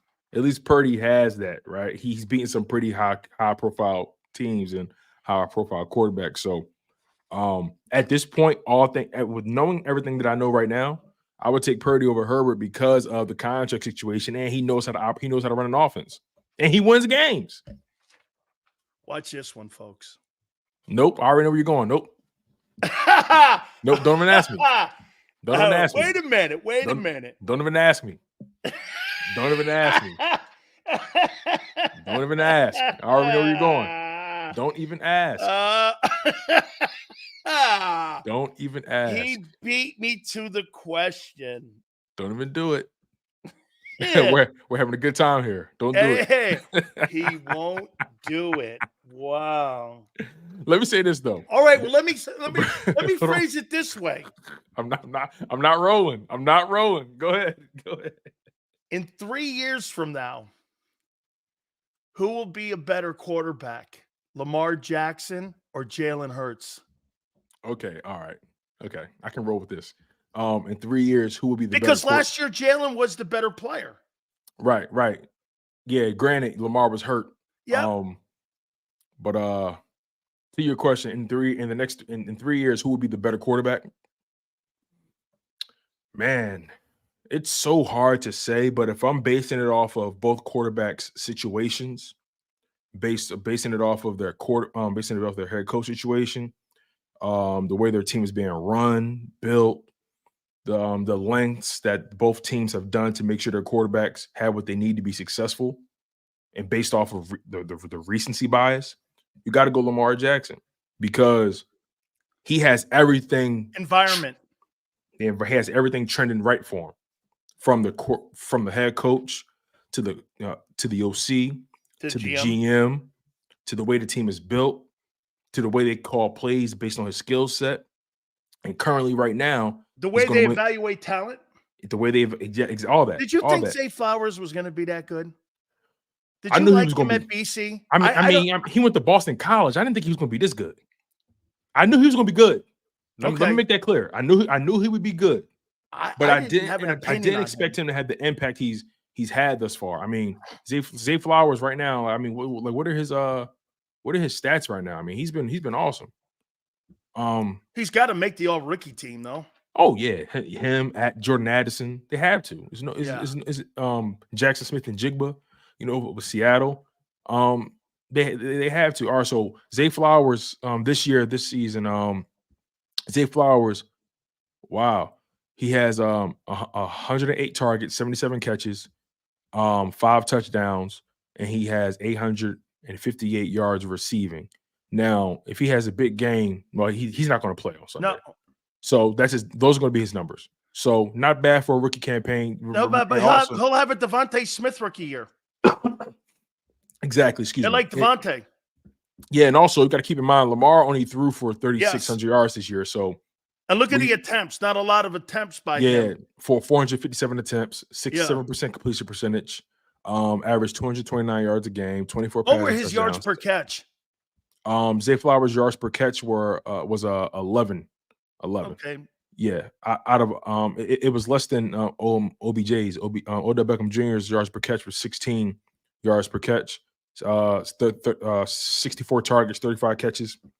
565.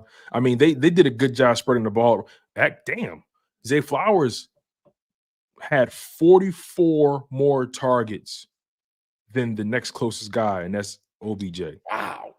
Zay Flowers had 100. What was Odell Beckham's numbers? Okay, so Zay Flowers had 77 catches, 108 targets, right? Odell had 35 catches, 64 targets. Think about that. He's been feeding Zay Flowers. He's the number one. Zay Flowers was officially a number one this year. Okay. I wrote this down and I wanted to play a little game with you here. These are the potential free agents that are going to be out there on the list for here. And again, here's the couple things that GM does exceptionally well. I think he's really good in pro personnel. I do. I think he finds value. And by the way, too, Tone, I heard you guys talking about Kevin Byard. I think Kevin Byard is exactly what I thought he was going to be. I don't have a problem with Kevin Byard. If you thought you were going to find Ronnie Lott or Cam Chancellor, people were high. I mean, you're not going to find a guy, and no one's going to get rid of a guy who is Cam Chancellor. No, you're not going to do that. Yeah, I didn't expect him to come in and all of a sudden just be this world beater, but I definitely expected him to come in and stabilize the position. He still have a lot of he's just slow, and he has a lot of experience, obviously, but the problem on the back end is they have no speed. Is he better than anything they had prior to him getting there? Yeah, for sure. Well, I mean, yeah. So I mean, like you got what you got, and you're better. So you got better at least. And plus, he's not the first guy I think about when it comes to the problems on his team. Me anyway. too. He's not even top 5 issue, a top 5 problem for me. I wrote down 10 dudes. Okay. That will be free agents. Now, some of these guys probably you're not going to look at it all like. I do not believe the Eagles are going to look at Chris Jones. He has a 1-year contract with Kansas City. He's making $28 million. He's 29 years old. I think you're pretty set at your tackle position, even though Jordan Davis has walked back a little bit. That's probably somebody that you're not going to look at. Now, do I think Chris Jones gets re-signed by Kansas City and Brett Veach? Probably. Okay. Gotta look at something here too, Tone. Before I move on to these other free agents, somebody brought up trading AJ. You know what I like the fact too about when somebody said that? Isn't that exactly what the Kansas City Chiefs did? Instead of spending that $20 million on Tyreek Hill or that $25 million on Hill, they reinvested it in draft equity, giving Chris Jones some money, a first-year, one-year contract at $28 million, and they rebuilt their defense knowing full well in the macro, it's going to be beneficial to having a better defense for Patrick Mahomes moving forward.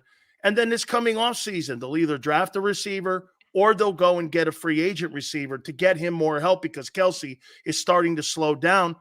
Didn't they do this more as something that they're looking to keep that window open of Mahomes, and they can't let the team deteriorate around him?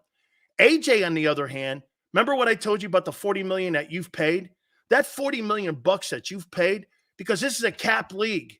That money has, I think it's that money that you pay AJ Brown is a direct result of why you're cheap on defense. I think it's AJ's money that has hurt the defense. It's interesting. AJ's money. $40 million. If he had drafted a decent wide receiver in the Rager draft, that money would have went into that defensive side of the football and rebuilding it. No, that's an interesting way of breaking it down. That's you would have fascinating had because a balanced roster because the money and the equity would have been put on that side. Like, again, Justin Jefferson just got his money, right? And I know that's a sore point, but if you landed on him, you had 3 years of a rookie deal. Mhm. You just came off of $40 million these last 2 years with AJ. The money that they pay him, because they're not really paying Jalen right now, right. that money has affected. This is where Howie got the money from to pay AJ. Not paying TJ Edwards. Not investing in the safety position. The entire linebacking core. We're all trash cans and a guy who couldn't stay healthy. Right. Right. No depth at edge. It's like he cut corners, like Yale just said. He cut corners to pay. The fact of the matter is, right? You drafted Devontae, and you knew you needed some more help in that area, right? So you went and got AJ, and I'm not going to say in hindsight you failed though with Jalen Reagor to cover. Yeah. I'm not discounting that. That was a clear-cut failure. That was a failure on day one. But I can't sit here in good faith and then all of a sudden say, the AJ move was a bad move when we've had nothing but success with him. I'm not ready. I understand your logic though, because from a fiscal see if it's success. From a fiscal perspective, yeah, your poor decision making forced you to spend money here that you didn't have to spend. And it affected your defense. Of course, fiscally, you're making perfect sense. And then look at the corner investments. But also, hold on, real quick. We gotta take into account their philosophy. So, yeah, AJ Brown is taking up a certain portion of the money, but where would that money have gone? Any other point? You think he would have put it in the linebacker room? No, right? It's a great take. And they are, he clearly had no problem paying the corners. You know what I'm saying? He has no problem paying his defensive line. So, I mean, I feel like the way they built this defense is how they wanted to build it in the first place. You know what I'm saying? Defensive line, cheap at linebacker, veteran corners, and I feel like this is kind of par for the course. It's easy for me to say AJ Brown is taking up a portion of the money, which makes it hard to build the defense. It's easy for me to say that now, but let's just hypothetically speaking, let's say he did have an extra $25 million. Where is it going to probably go? On the D line somewhere. not the linebackers. So I mean, I understand the logic, but I think it's foolish for us to believe that Howie would have did right by that money at linebacker. Because I think that's what you're talking about, right? You're talking about linebacker I'm mainly. talking about the fiscal part of this. Yeah, right. And honestly, do you really think he would have spent that extra money on linebackers? So that's how I'm looking at it. Maybe they would have addressed it more in the offseason. I'm with you on that. And I don't think you even need a big name guy to be. I don't either. I don't believe that. I think you need DJ Edwards.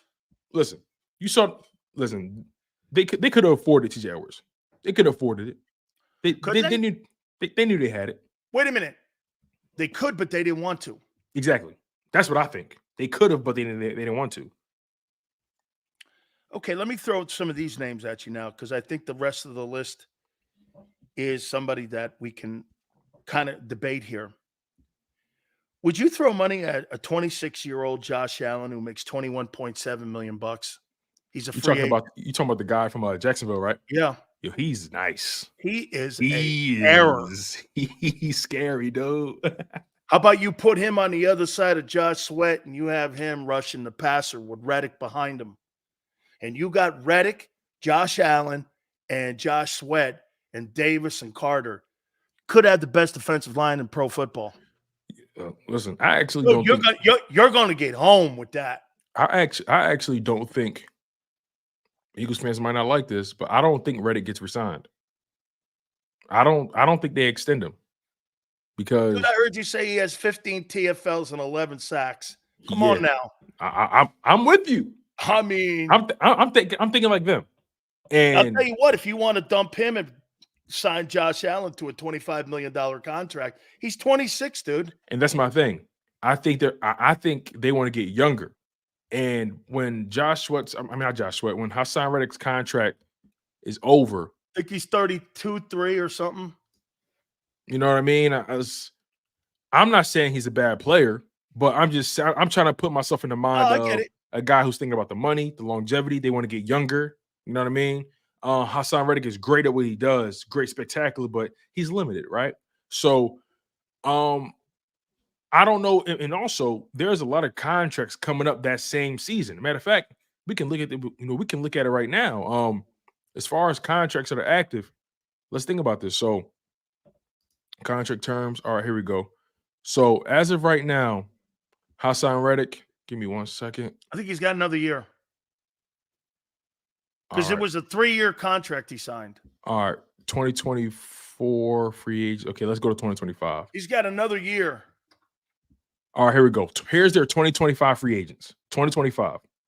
Hassan Reddick, Josh Sweat, Kevin Byard, Avonte Maddox, Jake Elliott, Landon Dickerson, Milton Williams, Zach McPherson, Kenny Gainwell, Marlon Tuipulotu, Josh Joe, Reed Blankenship, Brenton Covey. That year, I think they're going to make a decision between Hassan Reddick and Josh Sweat. And I think they're going to choose the younger guy. I think you're making it easier of a decision to bring Hassan Reddick back if this guy Nolan Smith bombs. That part. And I think, and remember, if that kid bombs, it helps Reddick. And let me tell you this, though. We know how the Philadelphia Eagles move. We saw how much they put on the Kobe Dean plate, right? Because they felt like it was time for him to step up. What's stopping them from doing the same thing with Nolan Smith and gambling on him and letting Hassan walk? They've already proven that they're willing to do something like that.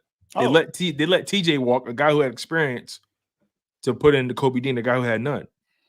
What's stopping them from letting Hassan walk and putting Nolan Smith in there, a guy who has almost no experience right now? And because the way how he walks, we know he loves his boys. He loves the guy he drafts. He believes in putting these guys, through the fire, regardless if they're ready or not. You know what I mean? So decisions got to be made, man. How about this one? Why do you think that the defensive coaches aren't starting Milton Williams? Jordan Davis does not belong being a starter. I'm going to tell you why. Because that GM is telling them who to start. Because I talked to Brian Baldinger last night. He goes, and he sent me some clips of him just laying on blocks and laying on the ground because he's gassed. Mhm. I mean, what? Okay. Yale says he's getting a lot of snaps. Well, then start him. He's more productive. You're hurting the team by playing and starting him just because Howie drafted him first. That's not a winning decision, Tone. That's a counterproductive decision. That's a front office mingling in involving themselves in something that you're playing the lesser player right now. No, I You're agree. playing the lesser player. I'm of the mindset, if you're producing, you play. If you're not, you're sitting. Yeah, I know he drafted Milton, but Milton's a third rounder, I think. Yeah. Milton's like a third rounder, a rotational guy. But I love Milton's motor. He's Milton, more productive. he plays the run very well too. He's a bit of a tweener. He's Why kind of isn't he starting? I don't know. Yeah, you do. Don't do that to me, man. Or I'm going to bring up the Lamar Jalen question to you. Listen, he's not. Listen, let's be honest. First round pick, third round pick. We know how this goes. I do. We know how this goes. Like you said, this ain't college, man. You pay him, you play him.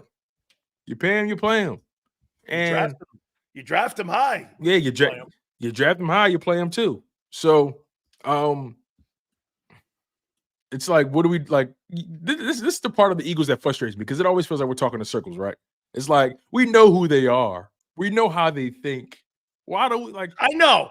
What are we doing here? It's the most it's the most frustrating thing. Like we know how they think, but here's what's annoying about it: we know how they think, but they love to pretend like no one knows how they think.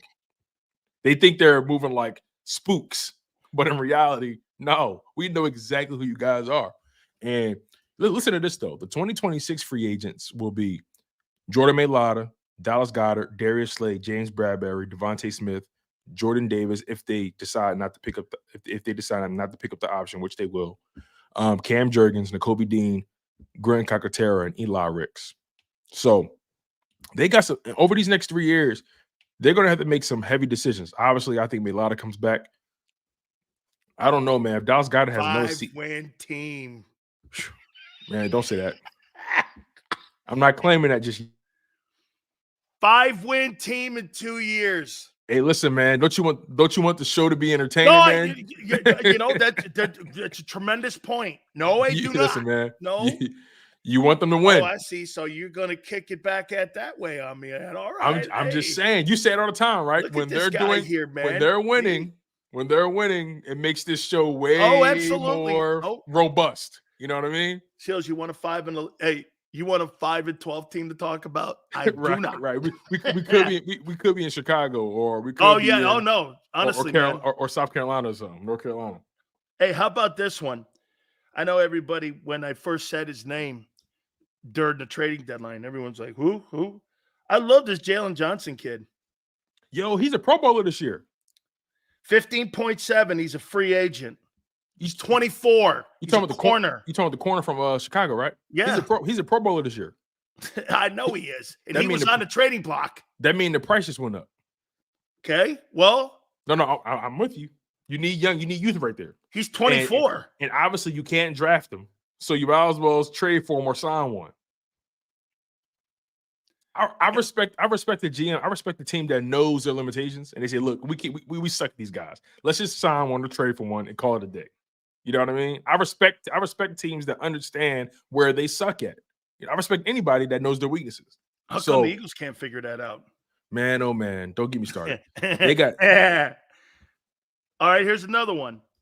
Brian Burns, Carolina. He's 25. He's $21.7 million. Carolina has to get some draft equity because of what happened last year with them moving up to get Bryce Young.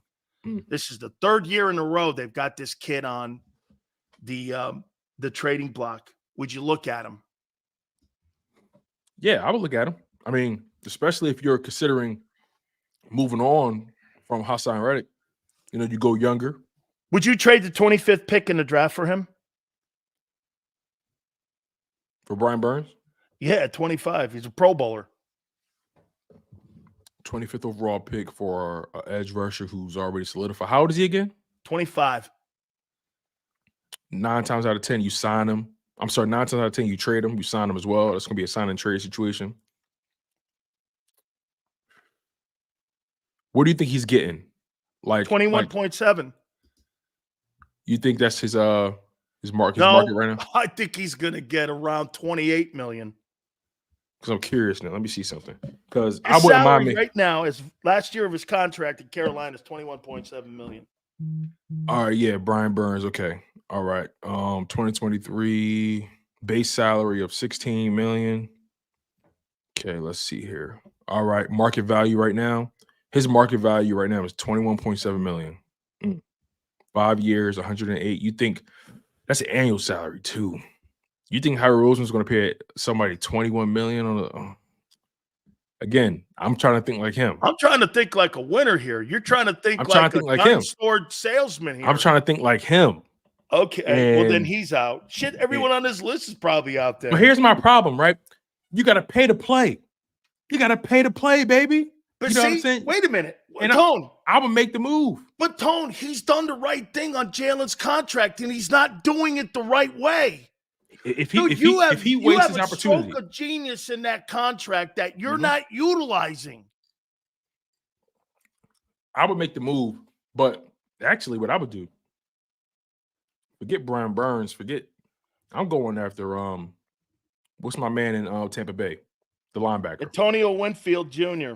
No, not the safety. Devin White, 25. That's who I want. He's 21.1 million market value, and he's 25. That's who I want. I don't care about nobody else. That's who I want. How about, wait a minute, I got another one for you. Or would you rather have Patrick Queen at 24 at 18.5 million? Nah, I'll take Pro Devin Bowler. I'll take Devin because he's a Mike, and Patrick's not a Mike. Okay.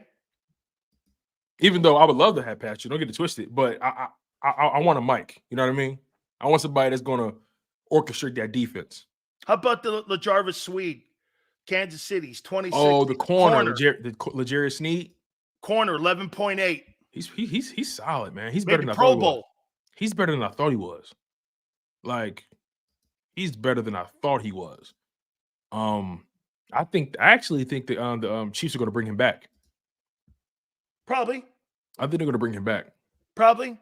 So you think they bring Chris Jones back at 30 million? You let Tyreek Hill walk out the building. I think they're going to pull a Belichick. You know what that means?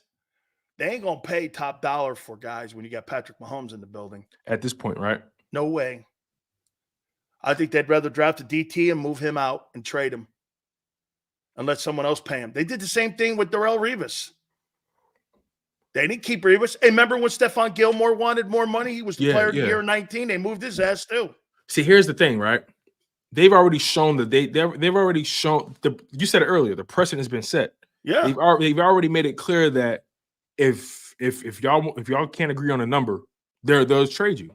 And plus he's 29. Yeah, and they have that much faith in the quarterback, which makes the decision that much easier. Chris Jones got a 1-year contract take. So yeah, that's the only reason he played this year, because they gave him some more money up front. They gave him a 1-year deal. Yeah. I wouldn't be surprised if he's not back, because he's going to be a free agent at the end of next season, right? No, he's a free agent this year. He only has a 1-year contract. Shit. Then in that case, I don't think he's back. I don't think he's back. I think they look at it like this. They done been through this whole year and they said to themselves, yo, we need receivers. We need receivers, man. I think they're going to either buy one and draft. I think they're going to buy one and draft one. Can I tell you who I think lands in Kansas City? Who? Because I got a name is out there right now that you would want to put with Patrick Mahomes. It's going to be a free agent out there in the open market. Oh, that's going to be a free agent. Oh, okay. Yeah. What guy out there right now who's been told already, we ain't re-signing you? Mike Evans. You put Mike Evans' ass in that Listen, thing. you put Mike Evans in KC, and you might as well give them the Super Bowl. Hey, because Mike Evans, Jason Kelsey, and Patrick Mahomes and Andy Reid. Oh, yeah, Travis Kelce, yeah. Oh, and another guy. Here's another guy, too, that's going to be a free agent. that they haven't that they're not going to resign. T. Higgins. T. Higgins is a free agent. Yeah, now if he's younger than Mike Evans for sure, but T. Higgins as of right now, his market value stands at about $16.5 million a year. That's his market value right now. They're not going to pay $20 million for a receiver like that. Of course not. Of course not. That's why. You know why Mike Evans is affordable? My opinion, Evans is around 30, so you can use that against him. Yeah, Mike Evans' estimated market value is $24 million a year. Yeah, no, that ain't happening. Of course not. He ain't getting that. At 30, he's not getting that. So if the Chiefs can't score Mike Evans, they could probably score T. Higgins. You'll get an Odell Beckham deal for him, but 15 to 18 million somewhere in there. Mm-hmm. That's what I think. 15 at this, and that's 10 million less than Hill's salary. And also, Calvin Ridley will be a free agent this summer. I want Mike Evans. No, I'm with you.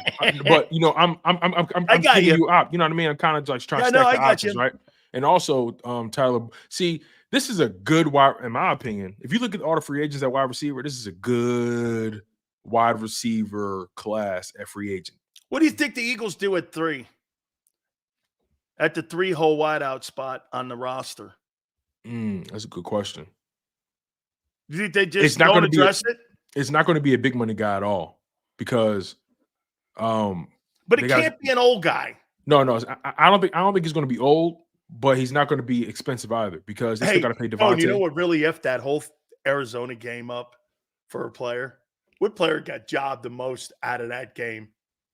Julio. He had 2 TDs. Yeah, Julio had 2 TDs. Had 2 touchdown catches. And they were pretty good, too. Because they lost the game, man, everyone didn't care. Jobbed that. I was like, damn, the dude has a game for the first time in 5 years, and nobody's talking about him because they lost to the Cardinals. It sucks, man. It sucks. He definitely got ripped off. But I wouldn't be surprised if they go because there's some guys available, right? There's Tyler Boyd, who's going to be available. Who else? Hollywood Brown, who's 26. Michael Pittman Jr., Cedric Wilson, Curtis Samuel, Odell Beckham's going to be available. Kendrick Bourne. Like I said, this is a really good free agent receiver class in my opinion. Yeah, so Matt Collins. So, I mean. All right, dude, before I get you out of here, I have to ask you. They win Sunday, right? Yeah, they win. They win. 31-20. Wait, no, look at me, Tom. Yeah. They win, right? Yeah. Hey, does Jalen get 4,000 passing yards? Yes, he does. Yes, I think he does. Actually, now that I know what the you think he breaks Wentz's record? That's what I was just about to say. Now that I know what the record is, because I couldn't remember it at first. Now that I know what it is, 4,039, I think he breaks the record too. I think he breaks the record. Not that it's important, but I think he breaks it. I think it's important. I'd want it. I mean, yeah, but in the grand scheme of things, like, is it important? Hey, Not Tom, really. You play the game, and guess what? You keep scoring, you keep records. I want my name there. I'm with you. And also, when people go like this, well, the game doesn't matter. Do you keep and score?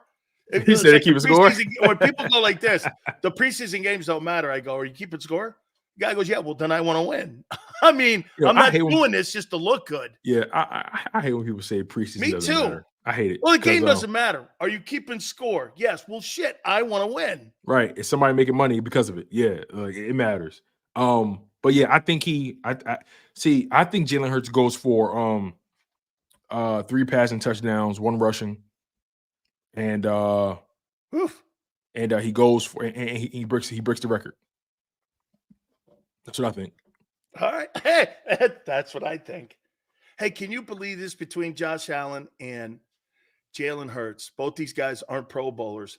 One guy's got 42 they got 80 touchdowns between them. It's crazy, right? They got 80 touchdowns between them. I'm so glad you said wait. So Josh Allen has how many again? 42.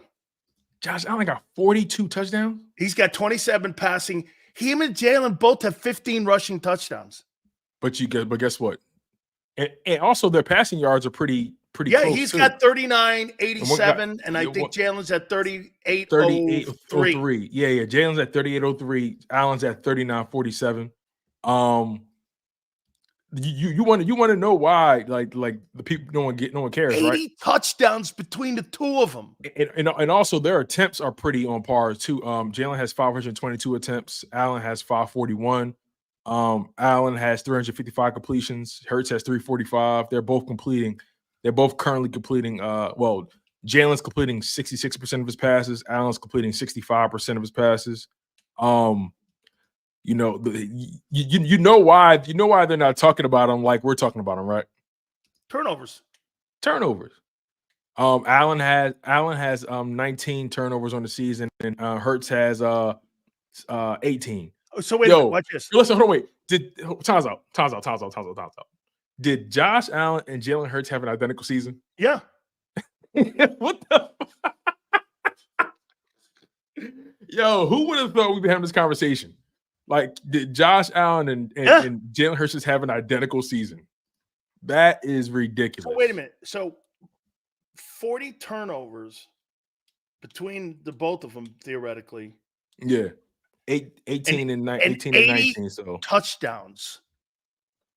Man, look, I don't, it's a problem for me. Yeah, 37 turnovers between them. Yeah, 37 turnovers between them. Okay, watch this. 37 turnovers between them and 80 touchdowns between them. 80 touchdowns. I'm going to do this to you, Tone. Do you have a problem, Sills, with those numbers? I don't know, maybe a little, but gee, those 80 touchdowns, man. I mean, that's a lot of production, dude. Hey, listen, hear me out on this. I understand that Josh Allen, from a pure throwing perspective, him and Hurts are just in different categories. I get it. I totally understand that, right? But aren't they but it's similar? Not how you drive, it's how you arrive. They're arriving at the same place. Right. They're eerily similar.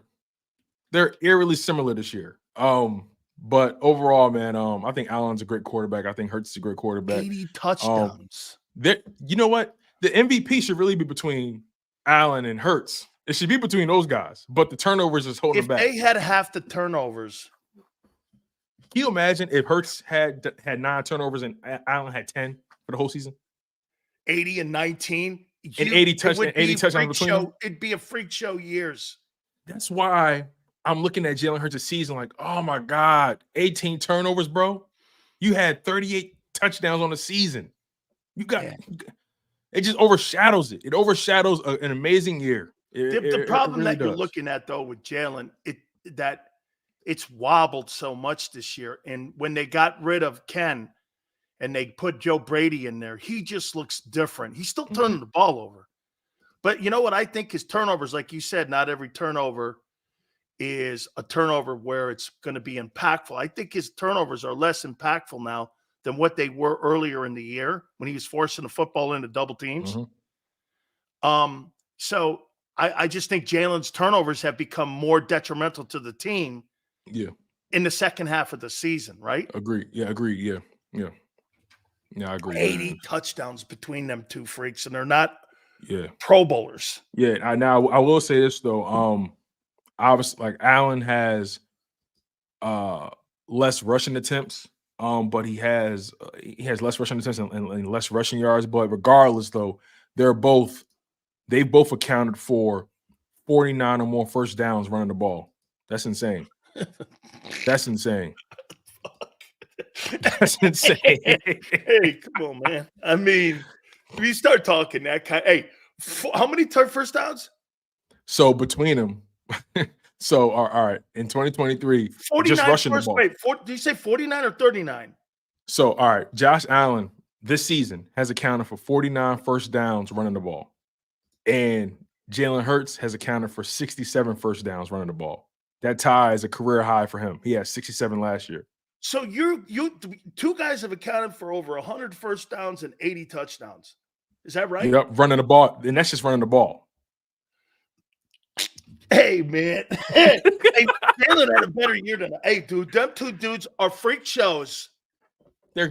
Listen, I don't care how people play the position. Turnovers down, you're good. If they cut the turnovers down, it'd be an MVP race between those two every year. Man. Dude. They're You insane break that talents. shit down like that, and you start looking like 100 first Because downs between two men, and I 80 didn't know. touchdowns Listen, I between- didn't know their stats were this similar until just now. Because, you know, throughout the season, it's always doing this. It stunned me that I heard he had 15 first downs. I mean, 15 touchdowns, Josh. I didn't think he had 15 rushing touchdowns. I didn't either. Him and Hurts are tied right now. Yeah. I think. Yeah, they're both tied. Right, Jalen's and they got both are 23 passing touchdowns and 15 15 rushing. rushing. And Allen has 27 passing. Allen's got 27 passing and 15 rushing. 80 touchdowns between 80 touchdowns and 100 first downs, dog. Think of that. And Dog. both teams are in the playoffs. Well, Bill's got some work to do this weekend. The Eagles are for sure in, at least at least in the 5 hole. Potentially Hold on, could be in the wait. 2. Real quick, Sills, before we get out of here. Last point. Real quick. I got to check something out with you. Now, if I'm not mistaken, both the Philadelphia Eagles are so the Bills are the 6th seed and the Eagles are the 5th seed right now. And I think that's going to pretty much hold up. Yep. Is it fair to say that the Bills and the Eagles are arguably probably the most dangerous wild card teams in their respective conferences? Yeah. I think that Rams team, okay, I think that Rams team can be a little bit frightening because of the coaching. Yeah, that they have and on the both Browns, sides of the ball and the with Browns Raheem. too, right? With Raheem and with Sean, that's kind of scary, and that part of it. And I'll tell you something else too. You know, if the Packers sneak in, that might be. I don't think the Packers know how. You want to hear a crazy stat? They don't know how good they Love has are. thrown 17 touchdowns in the last 7 games. They don't know how good he's they got are. 30 on the year. He got 30 on the year? Jordan Love has 30 passing touchdowns on the season. What? Yeah, he sure does. 30 and 11. Wow. And he has 4 rushing. So he has 34 touchdowns on the season. How many passing yards? 38, 43. He's going to throw. He's going to throw for 4,000 yards this year and 30 touchdowns. I think they found their quarterback. They just got to keep nurturing them. Now that's a hell of a job by Matt LaFleur. Yeah, and then we criticized him a lot. I did. Because he was wobbling early, and he turned his career. They did a nice job. They were patient with him. Yeah. Let me ask you this: Browns and Bills, and Eagles and Rams, in their respective conferences. The number 5 and 6 seed in both conferences right now. I'm more afraid of the Browns. I'm telling you, I think the Browns. I think the Browns are going to the AFC Championship, yo. There's something about them. I'm scared of them. Like they make me nervous. Joe Flacco wins his 2nd Super Bowl, he's a Hall of Famer.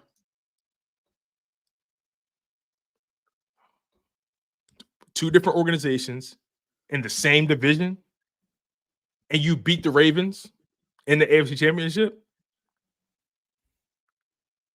You gotta start looking at it now. You gotta start thinking about it now, right? He's got just as many Super Bowls as Eli. Right. You gotta start thinking about it. And it's the Browns. And the Browns, it's like the Red Sox winning the World Series or the Cubs. Listen, man. You know the Browns have never been to a Super Bowl? Never? Ever. Are they what teams have never been? The Lions, the Browns. Lions never been. Browns, Jacksonville, Jags. Titans. No, they've been to one. They've been to one. They lost to the Rams. I don't know, man. That's crazy. But I think the 5 and 6 seed in both conferences are probably the most dangerous 5 and 6 seeds we've seen in a while. What do you think? Texans. Oh, wow. Hold on, wait. There's not going to be a 5,000-yard passer this year? No. Wow. I didn't even think about that. That also tells you how hard it's been for quarterbacks this year, that the coordinators caught up with a lot of the league this year and scoring's down. So when you look at your boy being down statistically, got to look that into account too, Tone, that the league was down scoring-wise and yardage-wise. No, you're right. Coordinators, the defenses had great years this year. Hey, dude, let me get out of here. I got our friend let's get a break. Emily coming up from our friends up in Hooters up in Rhode Island. I want to get to her. Don't forget sir. Philly Godfather. Great segment, Thank sir. you, my Great friend. Segment. That's my friend. We appreciate it. Do me a favor, my friends. Please hit the like button. Keep it here on the National Football Show.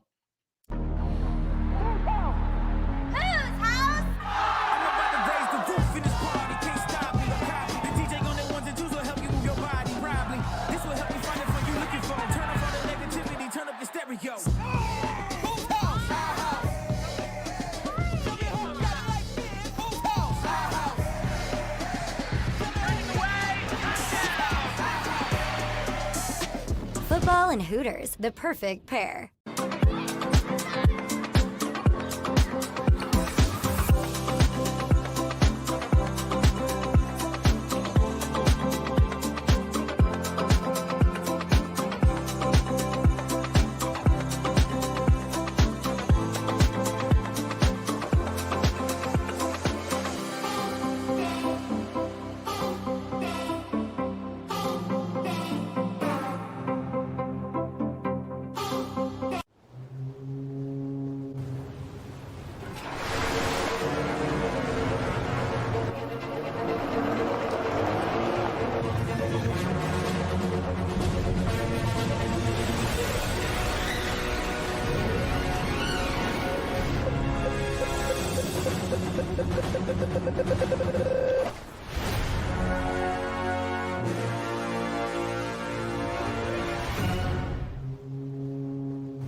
Any professional sports coach will tell you there's no substitution for preparation. At Malamut & Associates, that is a tenet by which we live. We prepare from day one for victory. Anything less is not acceptable. Underdog Fantasy has a way for you to play alongside your favorite football team all season long with their Fantasy Pick'em game.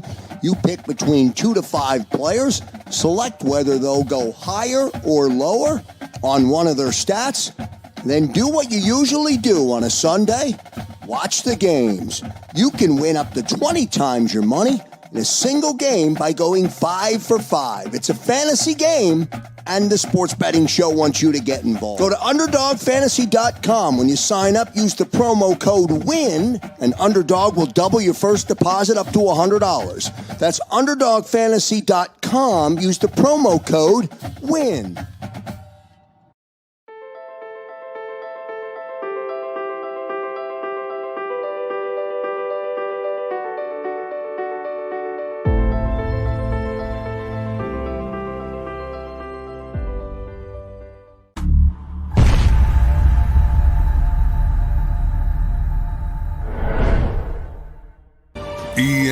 EAGLES, Eagles.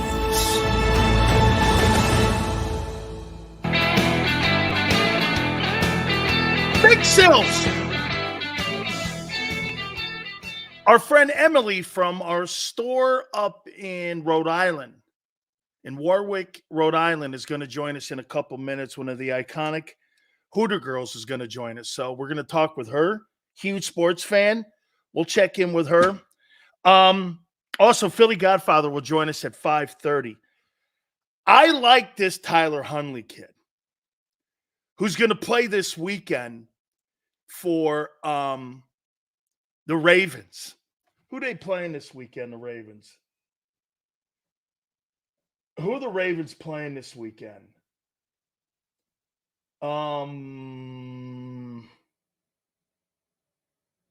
Who they got this weekend, Tone? Devontae Smith and Darius Slay ruled out Sunday. Perfect. Steelers. That's it. Way to go. They're playing the Steelers. That's right. It's a Saturday game. I love this kid, Tyler Huntley. I really do. I absolutely like this kid. And I can't tell you how much I'm looking forward to this weekend. All right. You know, I got to tell you something. Big Sills had a really great time at the KOP store a couple weeks ago in the Philly area. Ton of people came by. It was great. And and before I bring Emily on, you see, and as Gary knows, see, Big Sills has a history with all the Hooter and the legendary Hooter girls. And Emily will be brought up here in a second. And I want to tell you this before we do this. Emily, I dated Lynn Austin. And Lynn is, according to Gary, the second most famous and the second original Hooter girl. Let's bring in Emily here from our store up at the Hooters there in Rhode Island. Emily, how you doing? I'm good. How are you? How are we doing in Rhode Island? All good? We're doing great up in New England here. Hey, now help us out here. Is that Patriot country? I mean, it is. You know, we've had a tough season, but we're still all New England fans. Now, are you a Brady guy? Oh, 100%. Okay, so let me throw some of these questions at you then here, Miss Emily, here from our store up in Rhode Island there. Okay, so Bill Belichick, do you want to see him go or do you want to see him stay? I want to see him stay. Huh? I feel like he's done, but he's like done so much for the Patriots. And like, one bad season or a few bad seasons doesn't make a difference. Like he's done so much, they need to just keep going. Now, I'm going to tell you this, Emily, there's a lot in common with the New England, Boston-ish kind of fan and the Patriot fan and Philadelphia. Very, very harsh when it comes to their criticism. Have you heard a lot of criticism there about the way the Patriots were run this year? Oh, 100%. I mean, we have all the football games and we advertise the Patriots and stuff. I mean, it's affected us a little bit, but we still have everyone coming in for all the other games. But you definitely hear a lot about the Patriots this season. Absolutely fantastic. Now, are you a football fan? I am, yes.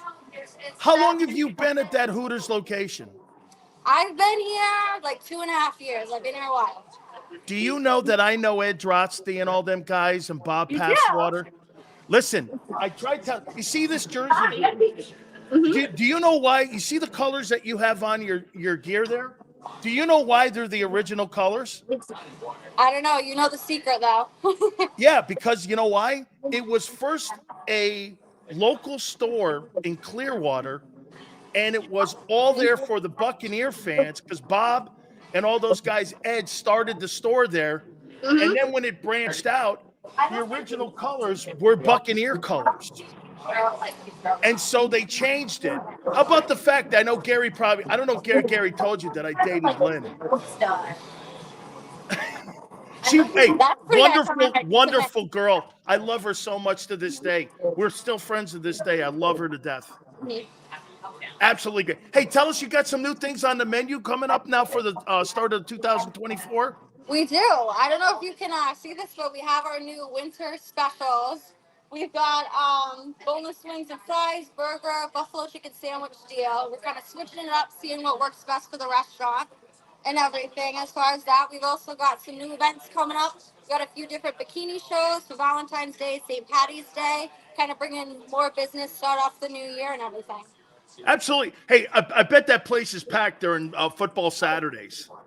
Yeah, Saturday and Sundays are like our best days. A lot of football fans, college football, NFL, and everything. Absolutely. Well, I'll tell you what, I really love the fact that you came aboard with us here. And again, you can get the calendars also. The 2024 calendars are out. They have $100 in coupons in them. You can go to northeasttutors.com. That's northeasttutors.com. And also, if you don't want to go into the places, right, Emily, you can go to the app at hooterstogo.com and you can order the food, and the iconic Hooter girls will bring the food out to your car and you can take them back to your domicile. Yeah, I was in the calendar this year, so we actually sold out of all of them. They've been a hot ticket in Warwick, so that's pretty good. That's pretty good for us. Fantastic. Emily, thank you so much for spending some time with us here. Of course, anytime. You bet. Thank you. Tell everybody we said hi there. I will. Thank you, Emily, Thank from you. our place up at the Rhode Island location in Warwick, Rhode Island. We really appreciate her coming aboard with us there. Thank you so much. All good. Man, I love the Hooters people. 35 to 40 years I've been involved with those folks. Gary, love you guys, man, to death. Very nice. Very respectful, very iconic. Unlike your GM. What do you think? Hey, you thought Emily was going to soften me up a little when? Okay, pot twist. She's Howie's daughter.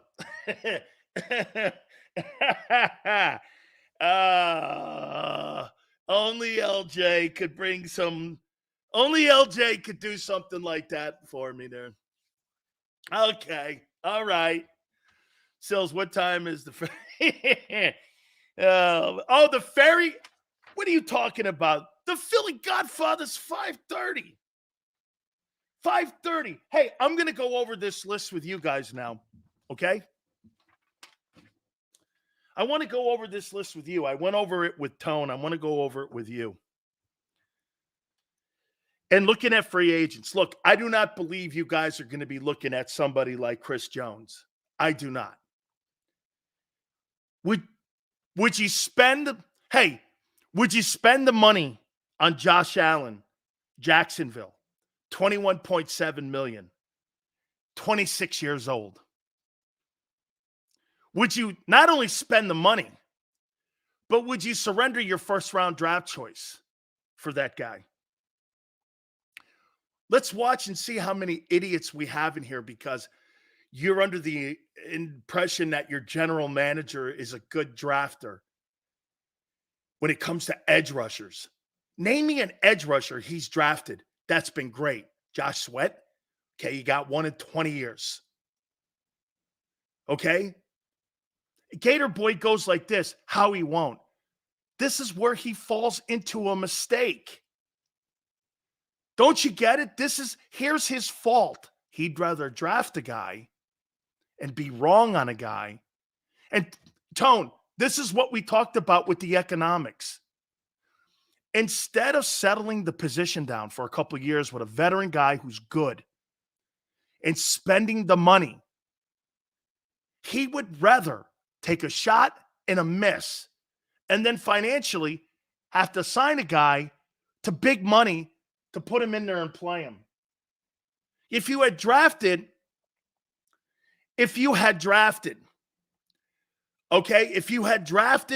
respectfully at defensive end, you wouldn't have had to pay Hassan Reddick. Okay? You wouldn't have had to pay Hassan Reddick $15 million. You wouldn't have. You could have put more of that economics back into your defense. But like Tone says, Sills, do you really think he would do that? Probably not.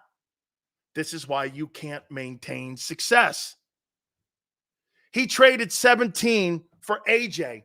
It's offense. It's what the owner wanted, Yale. The owner wants offense. Look, again,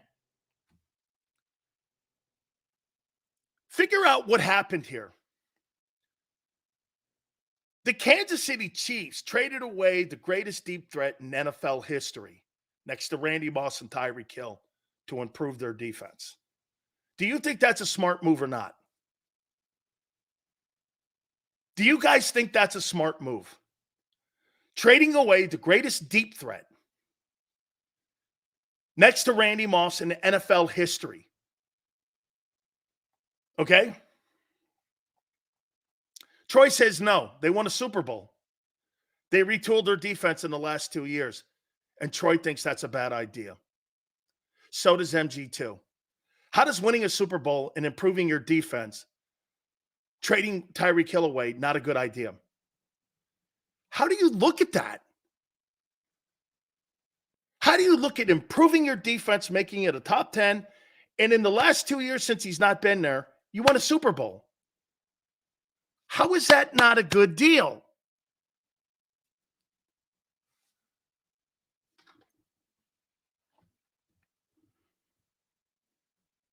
Because they suck now?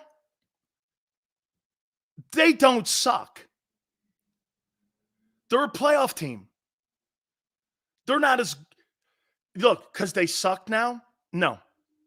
That football team has gone to 5 straight AFC championships. They're not going to suck next year. Okay? Dan, what would you do to fix this and compete for a ring? You can't fix this. This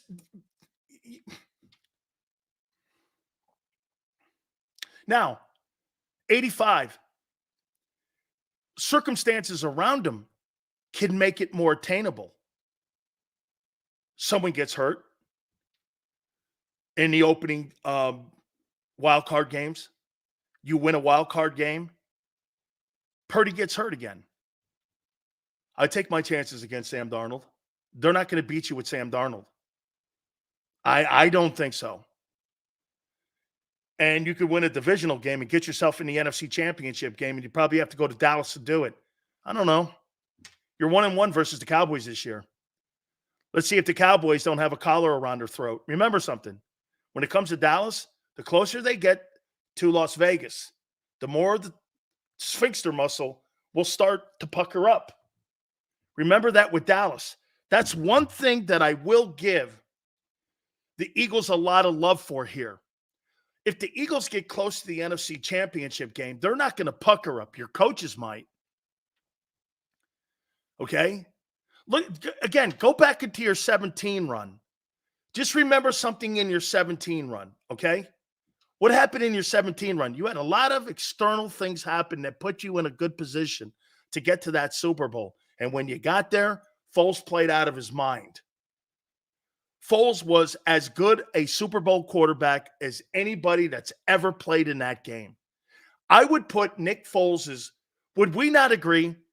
I would put Nick Foles' performance in that game up there with some of Montana's, Brady's, Bradshaw, Elway's. No, not Elway, because I don't think Elway was exceptional in the games he won. I would put Foles in the conversation as one of the greatest performances in Super Bowl. Kurt Warner had a great one. It would be up there with one of the greatest performances of all time when it came to a quarterback who won that game. One of the greatest of all time. Tremendous performance. Tremendous. The guy played out of his skull. All right. How about would Howie go? Hey, now it's funny Tone says this to me. Okay, well, didn't Howie Roseman go after a corner in a trade with the Lions to get Darius Slay? So he has made a trade to get a corner, right? Why wouldn't you trade for Jalen Johnson to Chicago? Chicago's going to want a one for him because his price tag did go up. I told you to get him at the trading deadline. You guys didn't want him. Remember I told you that? Okay? Yeah, he definitely can't draft one, so trade for one. Right. But this is where, now, Tone says that, but Tone knows this. But his ego's going to still draft one. So it's kind of counterproductive what we're even saying here. Because unless you have a philosophical change, but he has traded for Darius Slay. So he has compromised his approach at certain positions. Corner's one of them. So there's a chance he would make a trade here. I think he was really in the sweepstakes to try to get the kid from Denver. But they wanted a lot. And they should want a lot for Patrick Surtain. Patrick Surtain is one of the best cover corners in the league. Okay? Dan, could you see Al Harris being our DC next year? No.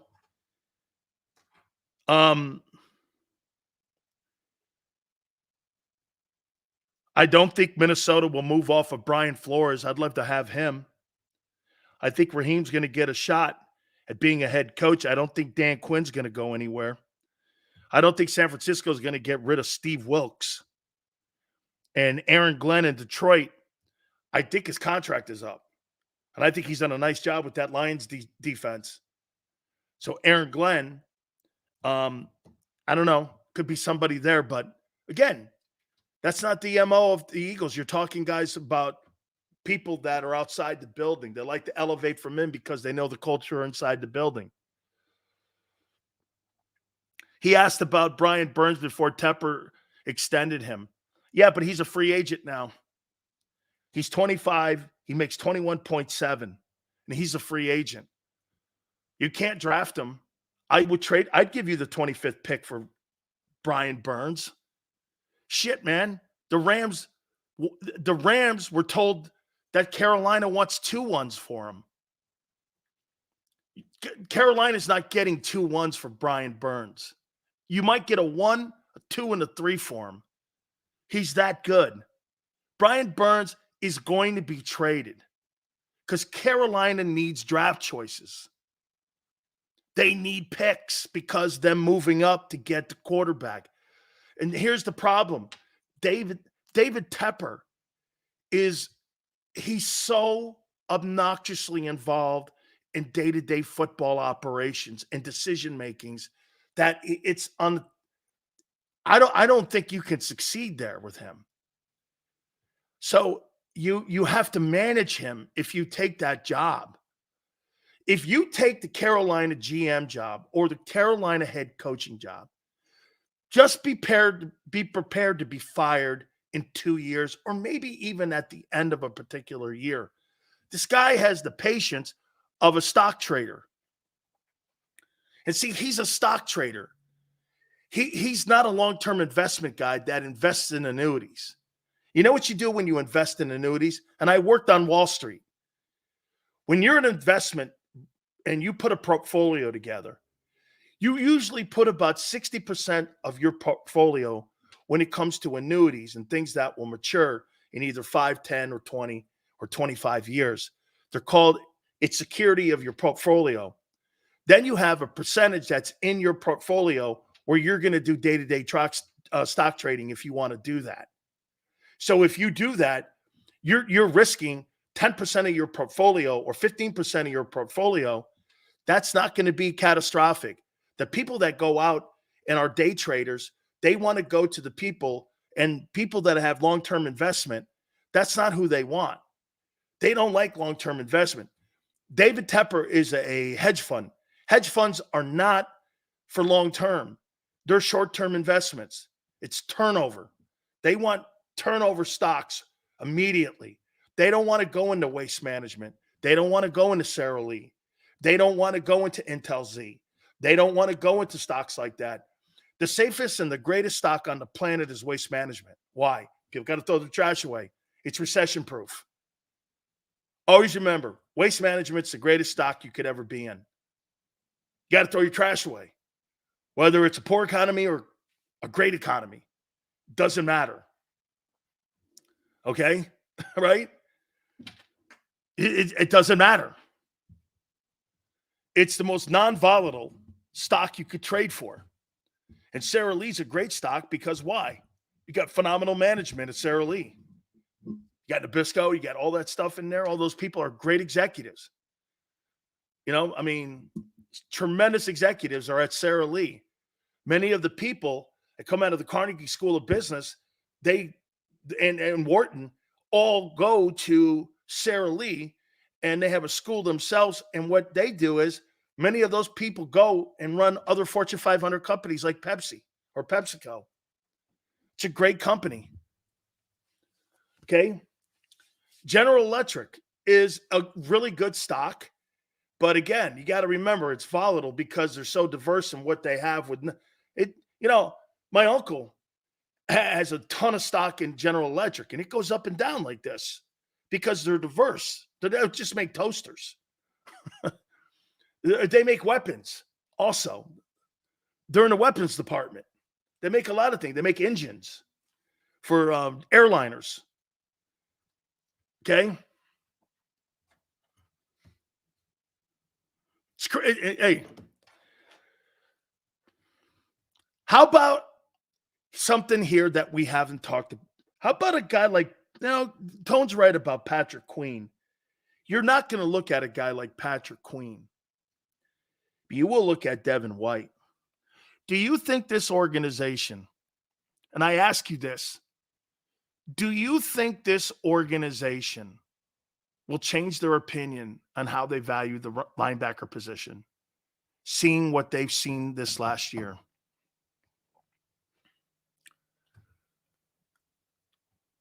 Do you think they'll change their philosophy?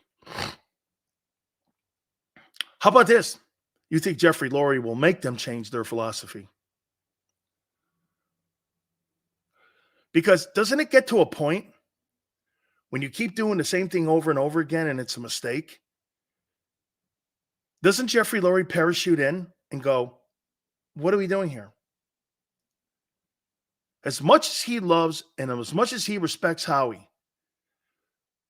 I find it hard to believe that he wouldn't he's already questioned him once in his history by firing him or demoting him.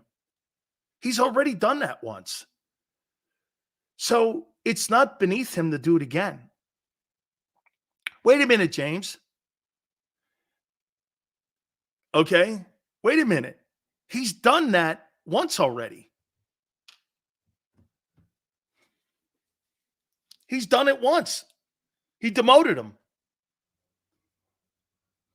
Isn't it funny? Think about what they did. They treated Howie Roseman the same way they treated Sean Desai. They gave him another chair in the building and didn't want him to leave. Huh. Interesting. Desai got the Howie Roseman treatment. I wonder if they positioned it that way to him. Hey, I got demoted. It's not a big deal. We still want you here. We still think you're part of the organization. And I wonder if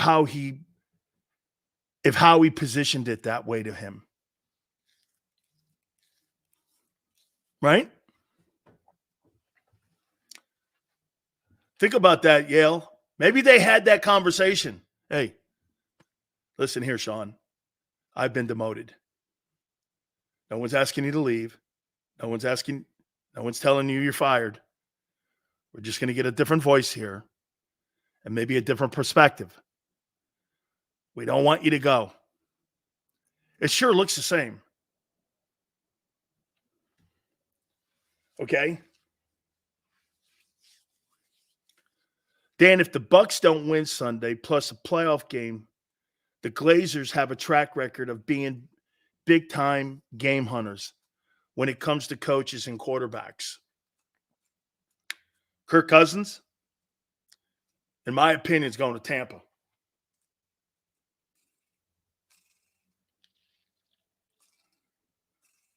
Raymond, I think Cousins will be in Tampa. That's where I think he lands. I think he lands in Tampa. Okay? I think Jason Light will make that, and it's a $30 million probably number. $35 million. I think it's probably going to be somewhere $35 million. And, okay, and I think, you know what? And I think they're going to let Mike Evans roll. He's 30. They're not going to pay him $20 million. And I could see them going into the draft and drafting a running back, a wide receiver in the draft and getting one of the talented wide receivers coming out into the draft. And going that route and having Cousins as a starting quarterback. I think they'll move off of Mayfield because you can upgrade with if I can upgrade. Now, if I can't upgrade from Mayfield, I'll keep Mayfield and I'll pay him a couple extra $1 million. But if I can get Kirk Cousins, I'll bring Cousins in as a stopgap guy so that I can find my guy and let's see what happens. And if we happen to tank and suck, we'll get a high pick the following year because the Buccaneers, remember, they're paying bills now. What makes what the Rams are doing is insane because the Rams also push their chips in and they're still paying bills for their Super Bowl. The Bucs are paying bills for their Super Bowl right now because they all ran it back. Well, when you run it back, what happens when you run it back? You run those contracts back. You understand that. When you run something back, it's not just about the players coming back. It's running those contracts back, which means you got to eventually, it's like taking a loan out. There's a higher interest rate, and the Bucs are paying that interest rate out now. And that's why they've wobbled in that roster, and that's why they can't re-sign Devin White. They're not going to be able to re-sign Antonio Winfield Jr., in my opinion. I don't think they will.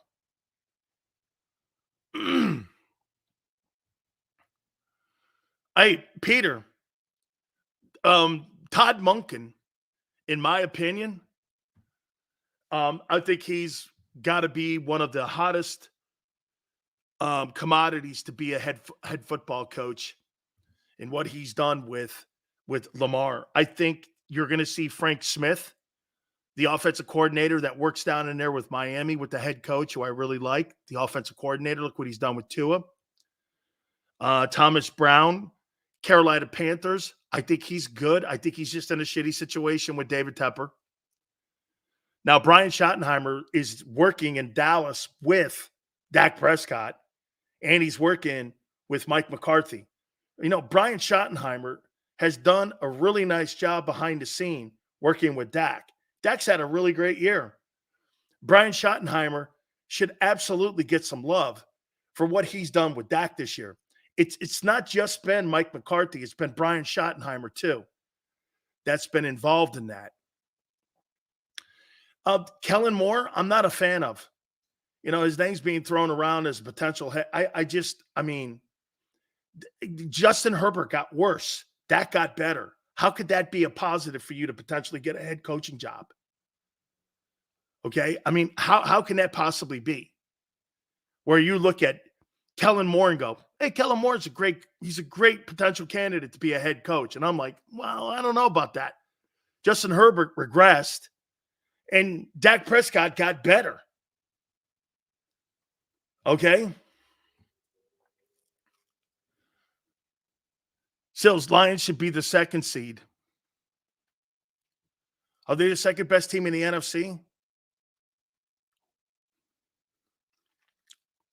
Cowboys should have lost that game for sure. The league and Dan Campbell screwed that thing up.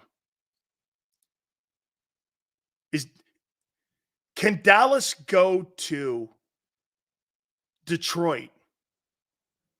No, that game would be in Dallas. Because the only place that Dallas can't play would be in San Francisco, because San Francisco's got home field. Dallas is assured as of right now, if they win that Washington game, they're assured of having 2 home games. Okay? They're assured of 2 home games. Okay? Seals, will any team trade with the Bears for Caleb Williams? I think that's a great decision. Do you stick with Justin Fields? You know, I'm going to say this to you. Tone and everybody, I don't know how you guys look at Justin Fields, but I got to tell you guys, I like the kid. I'm starting to come around on him. I think he works hard. There's something that makes me not want to quit on him. I just don't know if, I think the Bears bring him back with a different head coach. I think he deserves another shot. I like the guy too, Tone. You get this. If Chicago brings Justin Fields back, I want a different coach with him. I'd love to see a guy like Todd Monken coaching him. Okay? I don't think Eberflus is their biggest problem. But see, again, but here, Tone, here's the problem that they have. Name me a quarterback that's played in Chicago in the last 70 years where you went, wow, they know how to develop quarterbacks. Who, Jim McMahon? Name me one. The kid that took him to the Super Bowl, Rex Grossman? Name me one guy. You know, at the beginning of the year, I'm like, you got to move off the guy. But as he's played on, I'm like this. I don't know. Jay Cutler? Really? Jay Cutler is the best you can come up with in the last 70 years since Sid Luckman. I thought you didn't like dual threat. I don't, but he's in Chicago. They traded him or they drafted him. That's their choice. And if they drafted him, you should try to fit and do what they're doing in Baltimore to help him. I wouldn't have drafted him, but they did. I'm not talking about what I and who I would draft. Marshall, they drafted him. I'm talking about reality here. Why would you move off that guy? I think Caleb Williams is overrated. Personally, I think Justin Fields is a better quarterback than Caleb Williams. And if I'm going to pick a quarterback, it's coming out of the draft, I'm going to take the kid from Washington because I like Michael Penix Jr. more than I like Caleb Williams. There's just something about Caleb Williams. I don't like Caleb Williams. I don't see it. He can't win big games. Just because you have a preference doesn't mean you can't acknowledge his talent. And that's, I know some people are just simple. They're right. They think because I said Chicago should keep him. I thought you don't like dual quarterbacks. I don't. I'll tell you what I do like, though, is 80 touchdowns and 100 first downs between Hurts and Allen. Now that I've heard that number, I won't lie to you. I actually like that number. Okay? I can work with that. I actually like that. That's an insane number. So Tone and I both went like this. So Jalen Hurts and Josh Allen this year have 80 total touchdowns combined and 100 first downs.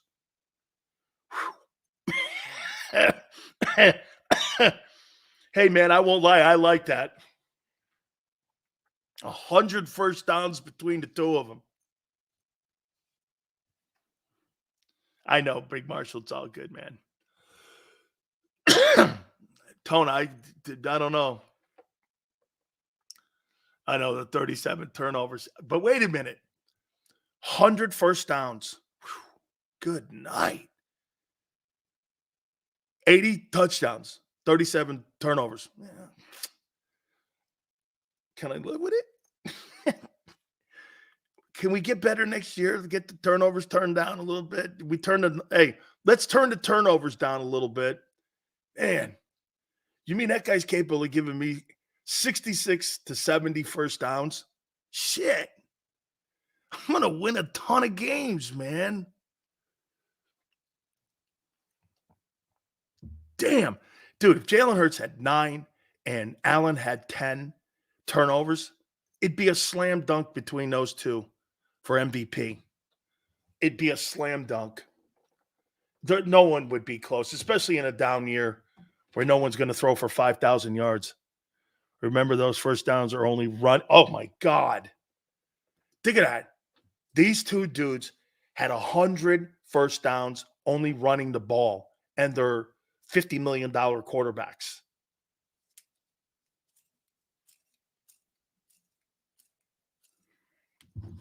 Freaking unbelievable.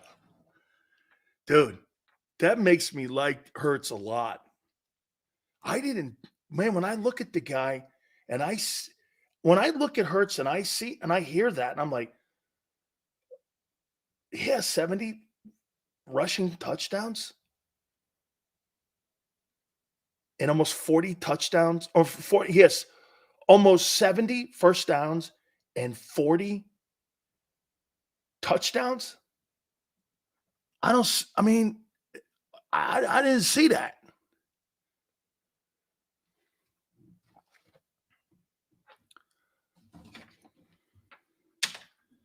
That's impressive. I had no idea Hurts and Allen were having such similar seasons. He says I'm floored. Here's the thing. There's a chance. Think about this, Tone. There's a chance that both these quarterbacks, okay, because Allen has to play this weekend to win the East. And Hurts has to play. So both these guys could throw for 8,000 yards. Okay? Over 55 touchdowns passing. Over 30 touchdowns rushing. Okay? And over 100 rushing first downs. What do you take it? What's your takeaway on that? That's insane. 8,000 passing yards.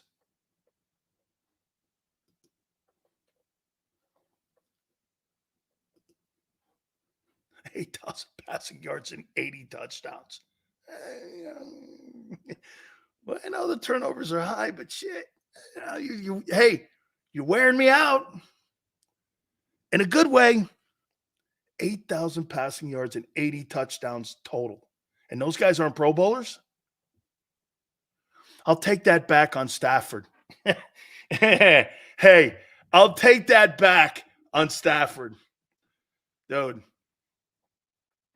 And Josh Allen should be in the because get this.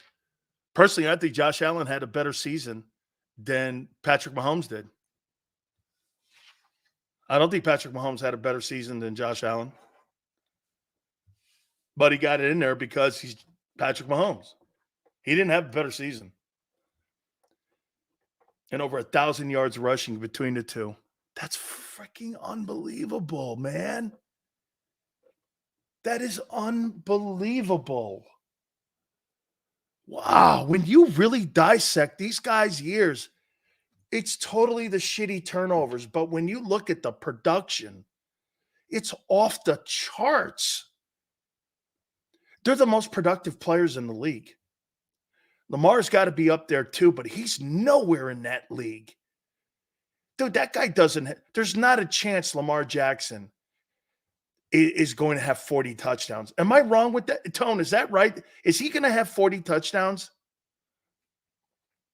There's no way he's going to even have 20 touchdown passes. No way. Hurts is going to have 40 touchdowns total.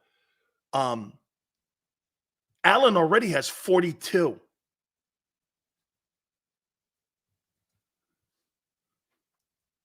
There's not a chance. I would say that Lamar's probably hanging around 35 total touchdowns.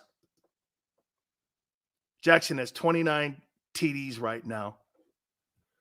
So he's got 29 passing. No, he's got 29 total touchdowns. Think about that. 5 rushing, 24 passing. And Hurts and Allen, one's got 42, the other's got 38. Both are going to be over 40. And both are going to be over 4,000 passing. And combined, they're 1,000 yards rushing. Lamar? Really? Let me take a time out. Philly Godfather's going to join us. We're going to help you make some money. Hit the like button. Keep it here, National Football Show.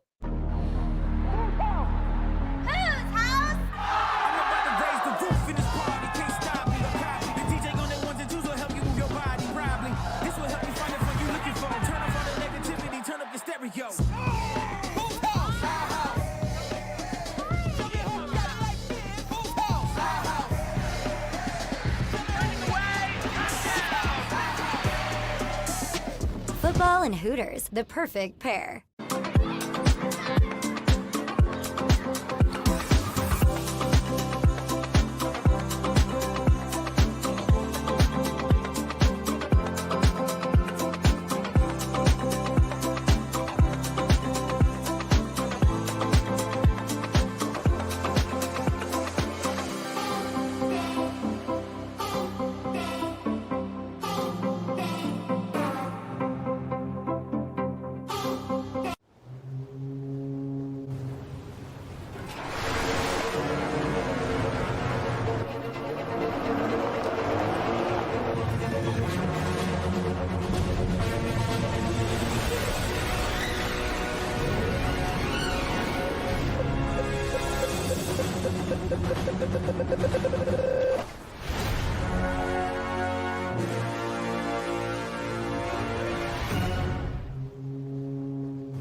Any professional sports coach will tell you there's no substitution for preparation. At Malamut & Associates, that is a tenet by which we live.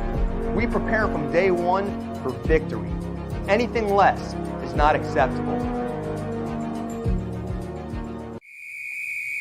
Underdog Fantasy has a way for you to play alongside your favorite football team all season long with their fantasy pick'em game.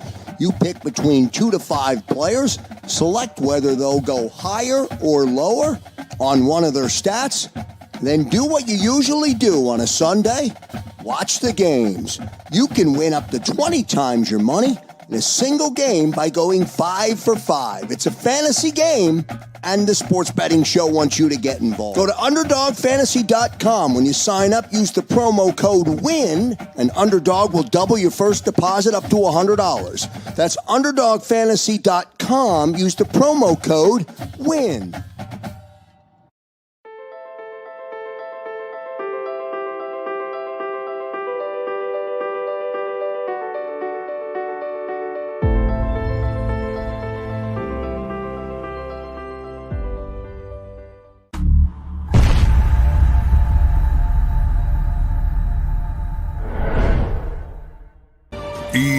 EAGLES, Eagles.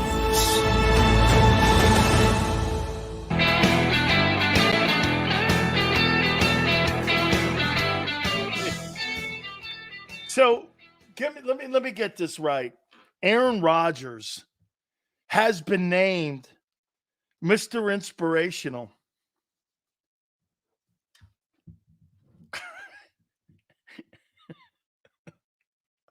This is where I'm going to go with this, and I'm going to tell you that, hey, I don't care he's an asshole.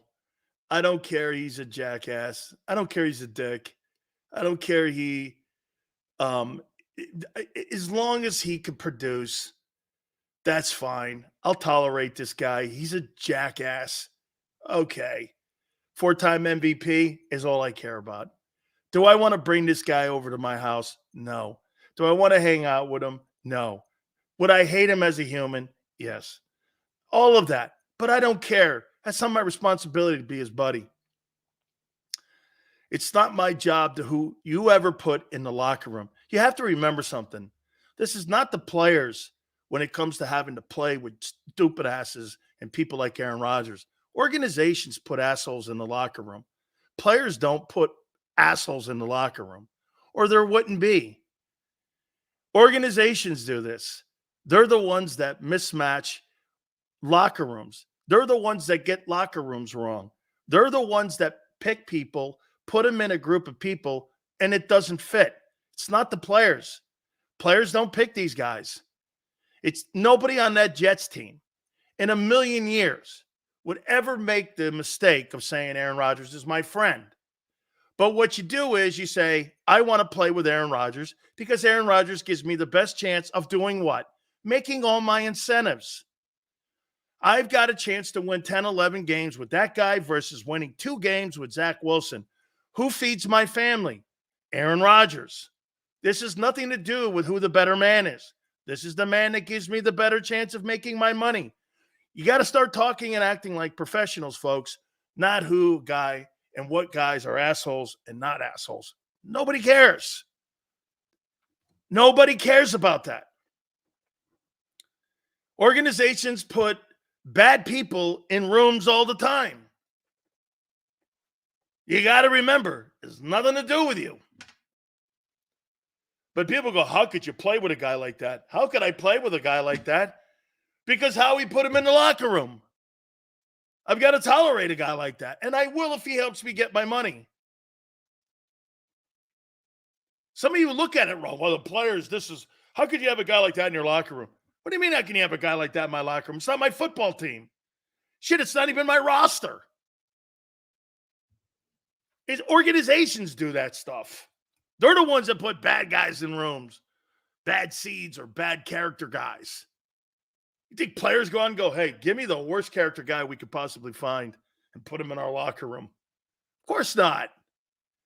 Nobody wants to show up to work with assholes in the room. Organizations do that. They don't care.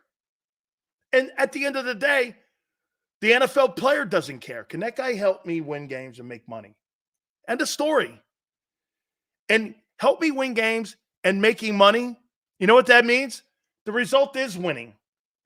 I want to make money and win games. Both are synonymous with each other.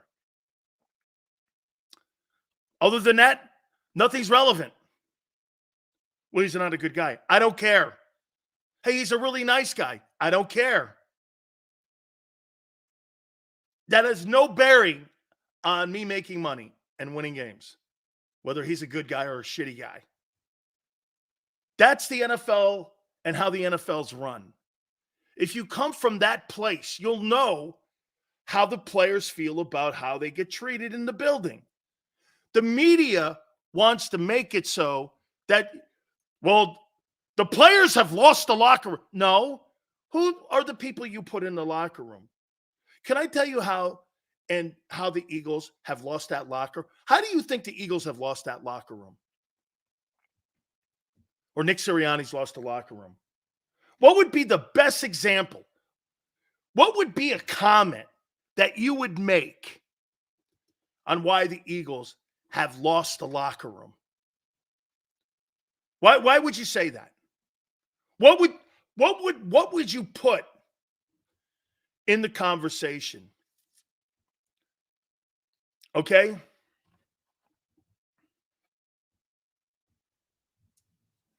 Sills, you are the media. I am. I don't act like those assholes. I don't pretend to know anything. I'm not a journalist. I'm not a reporter.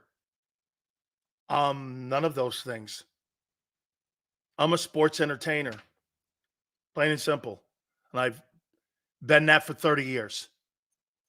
I've never claimed to be. I'm no reporter. I don't want to be. Airing frustrations in public? How about this? You know how you lose a locker room? Put bad players in it. Did you hear me, Tone? You want to lose the locker room?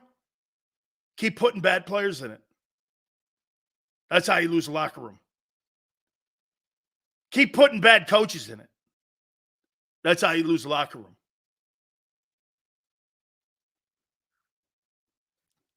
Plain and simple.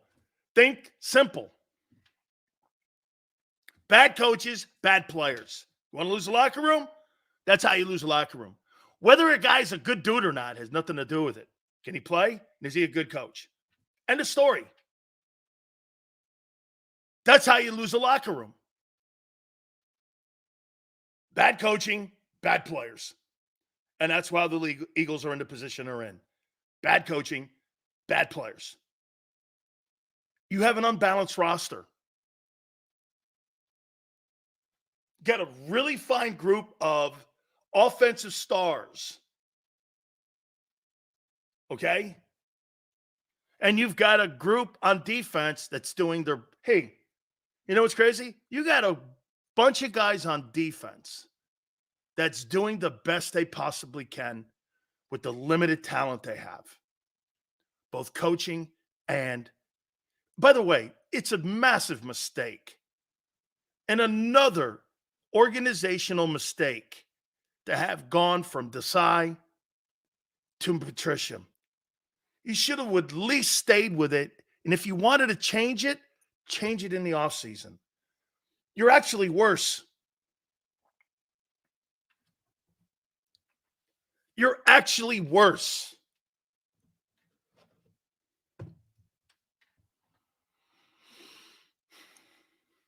Simple.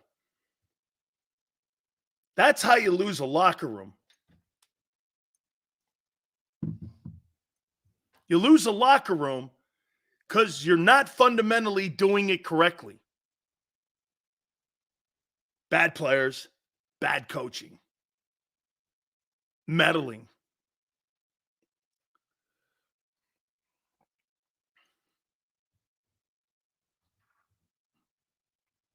I think we lose Sunday. I don't think you covered a 4.5.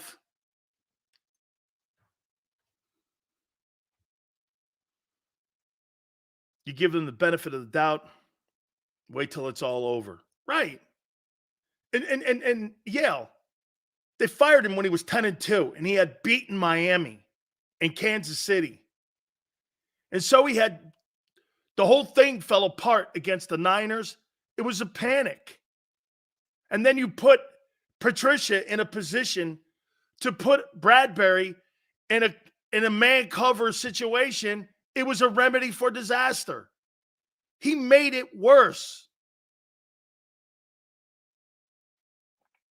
He made it worse. Should have just rolled with it. They should have just rolled with it. Rico goes Seth Joyner, head coach, or DC. They don't want anybody like that in that building. Or they would have had Denard Wilson.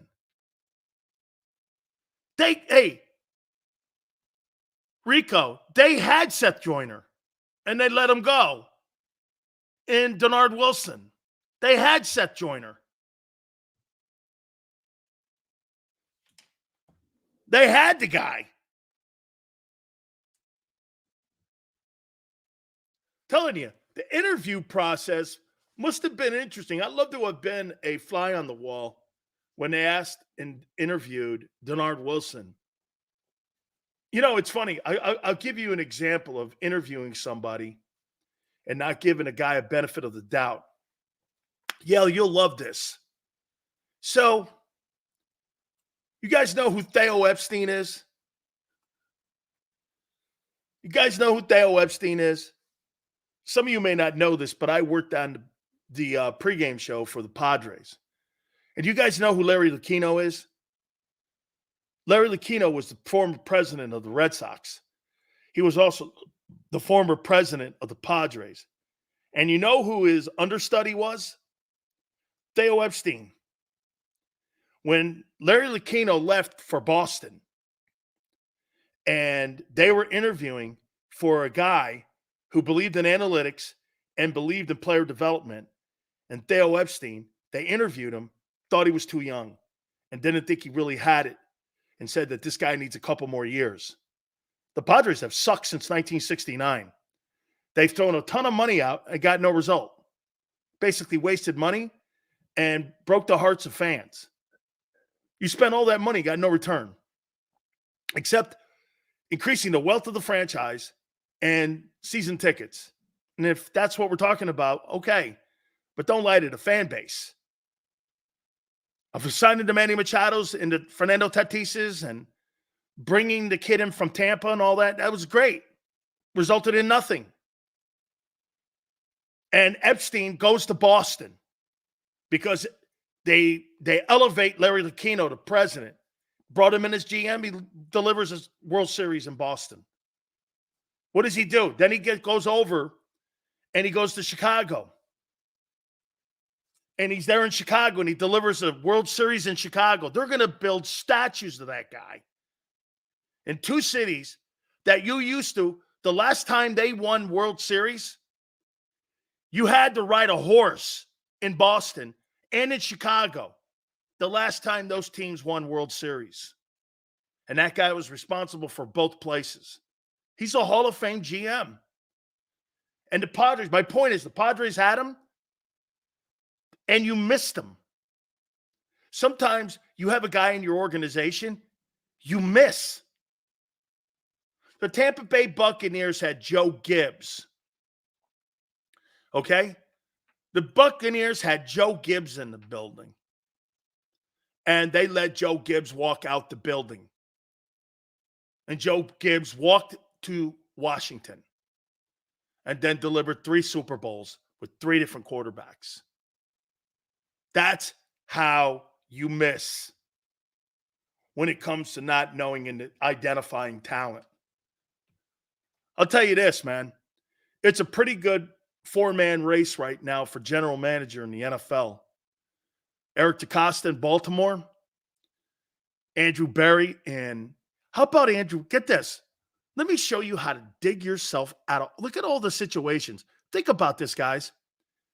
So Andrew Berry, how do you think they're feeling about him right? Hey, how do you think they're feeling about him right now, even in the hindsight of signing Deshaun Watson to a $230 million guaranteed contract, how do you think the fan base and how the league looks at Andrew Berry right now, do you think they look at him in a positive light?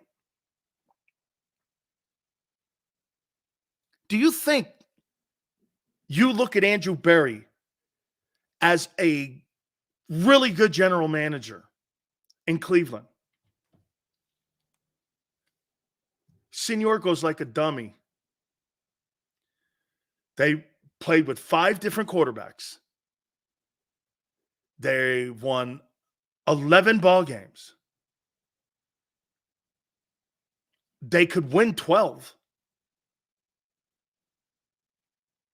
And they're going to the playoffs, and they could win the Super Bowl. Like, it's dumb.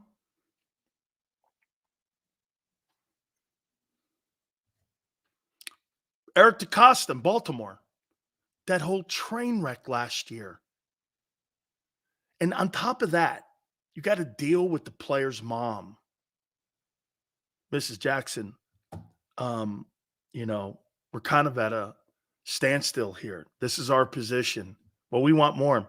I know you do, ma'am. You know how uncomfortable that negotiation must have been to keep him in the building and not make it into a train wreck. Your bedside manner as a GM must have had every single test thrown to it in negotiations for Lamar Jackson. That thing must have been unbelievable. And then on the top of it, Baltimore has every right to go like this. Hey, you know what? The guy gets hurt a lot. We might want to put, an injury clause in this. They never did. They never did that. Instead, they changed the room by hiring a quality coordinator so that they didn't put him in a position so he had to do that. They took care of him financially and health-wise to try to give them a long window for a Super Bowl opportunity. It's pretty remarkable. They handled that like a superstar. Now, you got to remember something. Eric DeCosta, he's been trained by Ozzie Newsome in that organization. Baltimore is so good. By the way, I like Snoop Hundley. I told you earlier. I like that kid. He's another South Florida kid. He went to Utah. Kyle Whittingham told me all about him years ago. I'll tell you what, man. If you called Baltimore, I guarantee you Baltimore wouldn't give anything up for less than a 3rd round for that guy. He can play. Hey, Tone, am I right? Didn't he almost beat Miami last year in the playoffs? Didn't that kid almost beat Miami last year? It was him, right? That Baltimore almost beat that team. If I'm not mistaken, I thought he was the guy that almost beat them. He's a good football. No, it was at the end of the year. It was at the end of the year, and it might have been the playoffs or the end of the year where he almost beat them dudes. Cincinnati. He almost beat Cincinnati. That's right. He almost beat Joe Burrow. That's right. That kid can play, man. Speaking of a dude that doesn't play, I'm going to start calling him Philly Godfather in play. Like kid in play. This dude has been balls on this year. Look at I'm going to give him, before I bring him on, one of the legendary lines in the history of Dallas Cowboy football. You ready? How about them Cowboys? Let's bring in Philly Godfather. You got me laughing, Dan, so hard. How you doing, brother? Oh, man, I lead a charmed life. I mean, Michigan's in the final. I gave them to you guys before the season started at 9-1. We gave you Jaden Daniels to win the Heisman at 12-1. We gave you Washington to win the Pac-12 at plus 500. And we also gave you the Dallas Cowboys to win the NFC East at 2-1. Damn, man. All right, hey, real quick. Who you got in Monday's championship game? Michigan or Washington? I'll tell you what, that kid Michael Penix can play. Yeah, he scares me. I got futures on Michigan. Line opened up 3.5, 4, went up to as high as 5.5, and then we saw some resistance in the market. Brought it right back down to 4.5, where it currently sits. I just don't think Washington has faced a defense like this all season. If you look at the best pass rush they faced all year, it was against Oregon State, and Oregon State wasn't a complete team, and they barely beat that team 22-20. And now you're playing arguably the best pass rush in college football. And I told everyone how soft that Alabama offensive line was. I told them on Twitter, Michigan's going to run right through them, and that's exactly what happened. And to be honest, if Michigan didn't commit all those mistakes, they probably would have won the game by 20 points. Boy, I'll tell you something, man. Can you imagine with all the suspensions, all the shit that went on with Michigan? That guy Connor, what's his name, was in the stands at the Rose Bowl. I mean, are they not the modern day Raiders? The way don't they act like the Raiders and the Patriot Belichick teams back in the day, that they're just something on the grade line that these guys do. And to me, I like it. I like it. I like the bad guy image that he has. This guy's crazy great. I love it. I mean, it was, like we said, when they suspended him, I mean, I think it worked against every other team in college football. Those kids are fighting for him. Everyone's cheering for him. It kind of brought everyone together. And it gave them the mentality that we're not going to be beat. And now they're going to play a Huskies team that the public's all over. I'm surprised the early action, the recreational sports bettor, 8 out of every 10 tickets placed so far has been on Washington. So the average guy's betting Washington like they already know who's going to win the game. And Michigan's probably one of the best teams I've seen in a long time. I also bet J.J. McCarthy over 195.5 passing yards. I think he's going to light that Washington defense up this week. It's a slam dunk. Lamar Jackson's the MVP, right? Yeah, it's over. It's done. It's done. Yeah. He don't have the best numbers. Dak has the best numbers of any quarterback, but he's beaten some good teams. And that Ravens team, I mean, they're the second odds-on favorite to win the Super Bowl behind the San Francisco 49ers at 3-1. So he's going to be the youngest guy ever to win 2 MVPs in a regular season. I mean, he's been playing lights out. We talked about it before the season started. You asked me if I thought he could have another MVP season, and I was all for it. I thought he could. You asked me about this Ravens team, and I said, yeah, I think this might be the year with the Chiefs falling off and a couple of the other teams in the AFC not as good. The Buffalo Bills fell off early. I thought the Ravens got a shot to get there. Now I'm hoping they play the Browns in the championship, because I do have futures on the Browns at 40-1. And Stefanski's coach of the year, that's a done deal already as well. So look what he's done with a team that was all banged up all season. And it just shows you how good the nucleus of that Cleveland Browns team was for them to overcome all these injuries. I mean, Chubb, you got Watson, and they're still right there. They're still beating teams, and they're the biggest threat to the Ravens getting to the Super Bowl in the playoffs this season. All right, let's get to the Eagles Sunday against the Gigantes. Jalen Hurts needs 197 yards to go for 4,000, and he probably needs like 240-something yards to break Carson Wentz's all-time single season passing yard mark. First, let's do this. Does he get 4,000 passing yards? He should, if they don't sit him in the second half. I mean, if the Cowboys come out and they're 13-point favorites over the Commanders and they're blowing out the Commanders, I mean, why would you play him in the second half? He can only get hurt. So if he plays the entire game, yeah, I think he goes over his passing yards. I think he gets there. Does he break Wentz's record? 240 against that horrible pass defense of the Giants, even though they've been playing a little better. Tyrod Taylor doesn't turn the ball over. They're not going to have as many possessions as they usually would against a Tommy DeVito-led Giants team. 240. Carson Wentz is playing for the Rams, so that's funny. If he plays the full game, yeah, I think he gets there. Yeah. Who has more passing yards this weekend, Carson Wentz or Jalen Hurts? I mean, the backups. The 49ers are probably going to sit everybody. Yeah, they're going to sit everyone. They're playing all their backups. But when's the last time Carson went? I think Hurts plays more. I mean, when's the last year? Yeah, it's great. You got to get adjusted to game speed. I mean, you were a great football player, college football, NFL player. That game speed, it'll take you a little bit of time to get adjusted to it. And I just hope Carson Wentz doesn't get hurt. Let's get into the games. Saturday.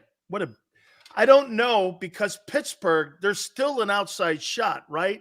Yeah. Godfather, that they could make the playoffs. So I'm going to say Pittsburgh wins that ball game. Or Tyler Huntley can play, man. He's a good ball player. I just wonder how many of the starters in the O-line Baltimore's going to play. They've wrapped up home field. I can't think there's going to be a lot of frontline guys. Do you lean towards Pittsburgh taking this one here, or are the points too out of whack for you to take Pittsburgh? I mean, it's up to 3 now. Pittsburgh's a 3-point favorite. It did reach as high as 4. But if you look over the last few seasons, even when Baltimore was healthy, Pittsburgh's beaten them, I think, 4 of the last 6 times with a healthy Lamar Jackson. So they've always given the Ravens some problems. The Ravens, if anything, if you're looking to bet them, I would bet them in the first half. I keep going back and forth on this game, man. So I'm not really going to – I don't think I'll fire until before game time. But if you're looking to bet the Ravens, I think the first half play is better than the full game line.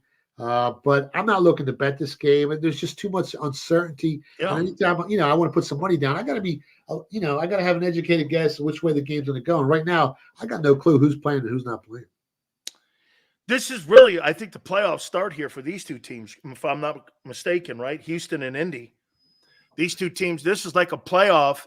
This is like an extra wild card game here in a way, because these two teams have a lot on the line, Indy and Houston, fighting for playoff spot. In Houston, if I'm not mistaken, depending on what the Jags do, they're actually still in play now for the AFC South. Yeah, I mean, who would have thought? We gave them out on your show at the beginning of the season, over 5.5 wins. I didn't expect them to be this good, but their defense has been playing lights out. CJ's back. The line originally opened up Colts -1.5. Now it's flip-flopped. It's anywhere from -1, 1.5 on the Texans. Since week 10, the Texans defense has been playing lights out. I think they're top 10 in defensive EPA, while the Colts are ranked like 21 or 22. They got the better quarterback, better roster overall.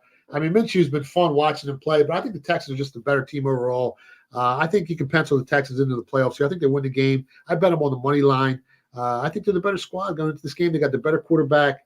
And the Colts really, like the last 4 weeks, I think they're 1-3 against the spread. So they've been underperforming against the market. And that's, to me, that's a predictive indicator that their level of play has fallen off over the last 4 weeks. So I like the Texans here.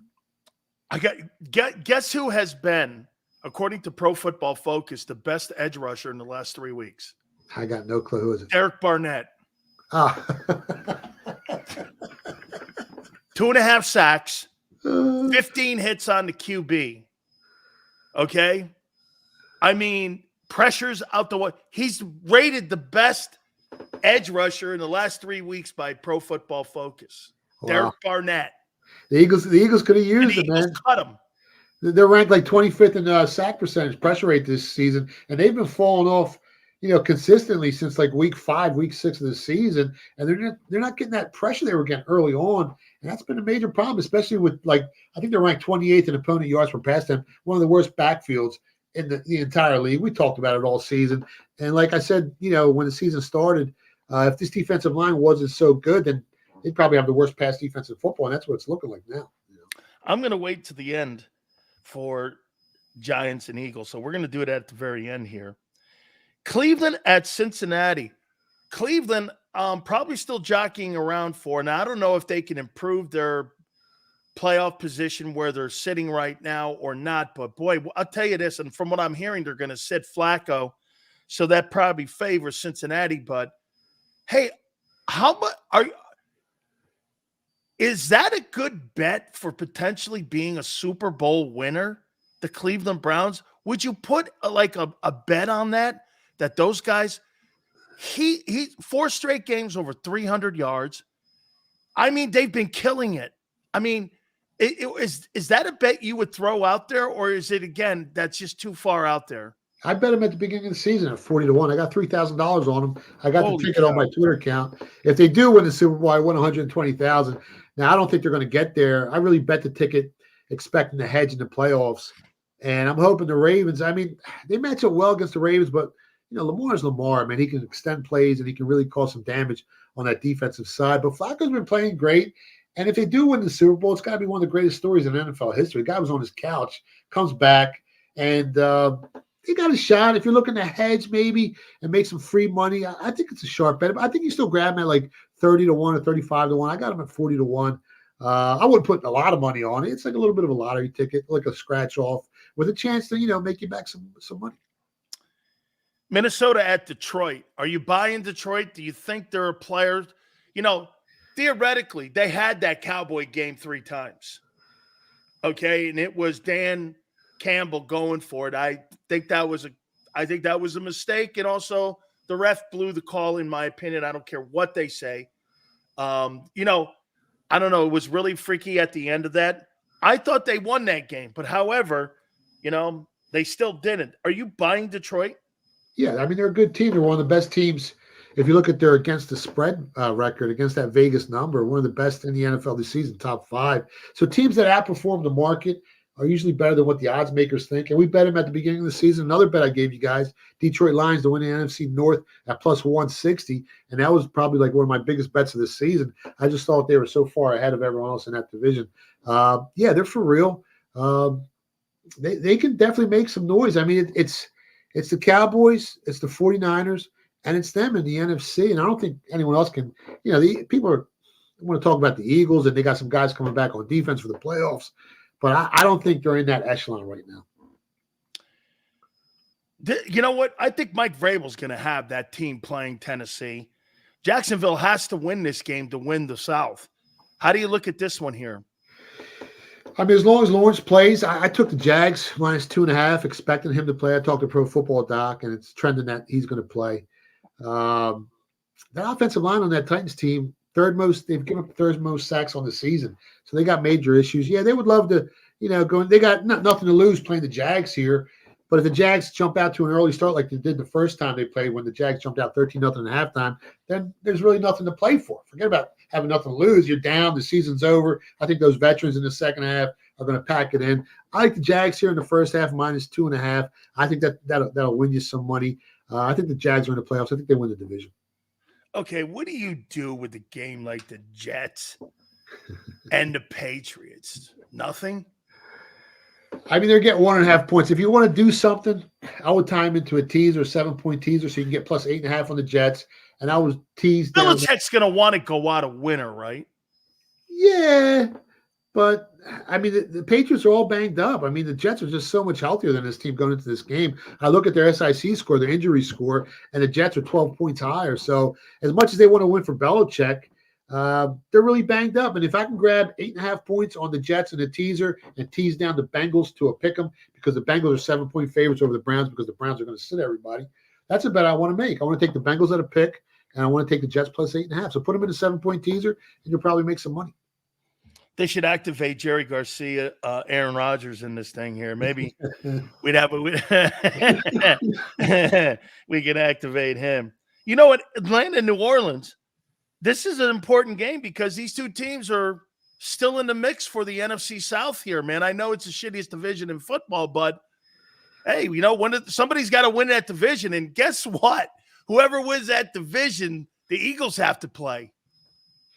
Hopefully they don't play the Buccaneers, because the Buccaneers might give the Eagles some problems. But I think the Atlanta Falcons, you're getting 3.5 points. Game's a coin flip. They still got a top 5 defense when you look at their metric in opponent yards per play. If it's a coin flip, give me the points. I like Atlanta here, plus 3, plus 3.5. I think they cover the spread. Do the Bucs beat Carolina? Yeah, I think they beat them. Yeah, I can't. I mean, they're 4.5-point favorites. You know, the point spread's a great equalizer. Carolina's been playing so down the stretch. I think the Buccaneers want to go in there and, you know, nice clean victory, some momentum going into the playoffs. If anything, if you want to bet them in the first half, minus 2.5, I think the Buccaneers are the right side. I got a new name for David Tepper. It's David Tepperment. Yeah, David Temperament throwing drinks on Jag fans. Way to go, asshole. Let's go here now. Chicago, Green Bay. Green Bay has a shot still to get in there. They got to win this ball game. And get this, the oldest rivalry in pro football is the Bears and the Packers here. And Justin Fields has played pretty decent, man. I mean, he's looked a lot better. How about this little nugget for you? In the last 7 games, Jordan Love has thrown 16 touchdowns.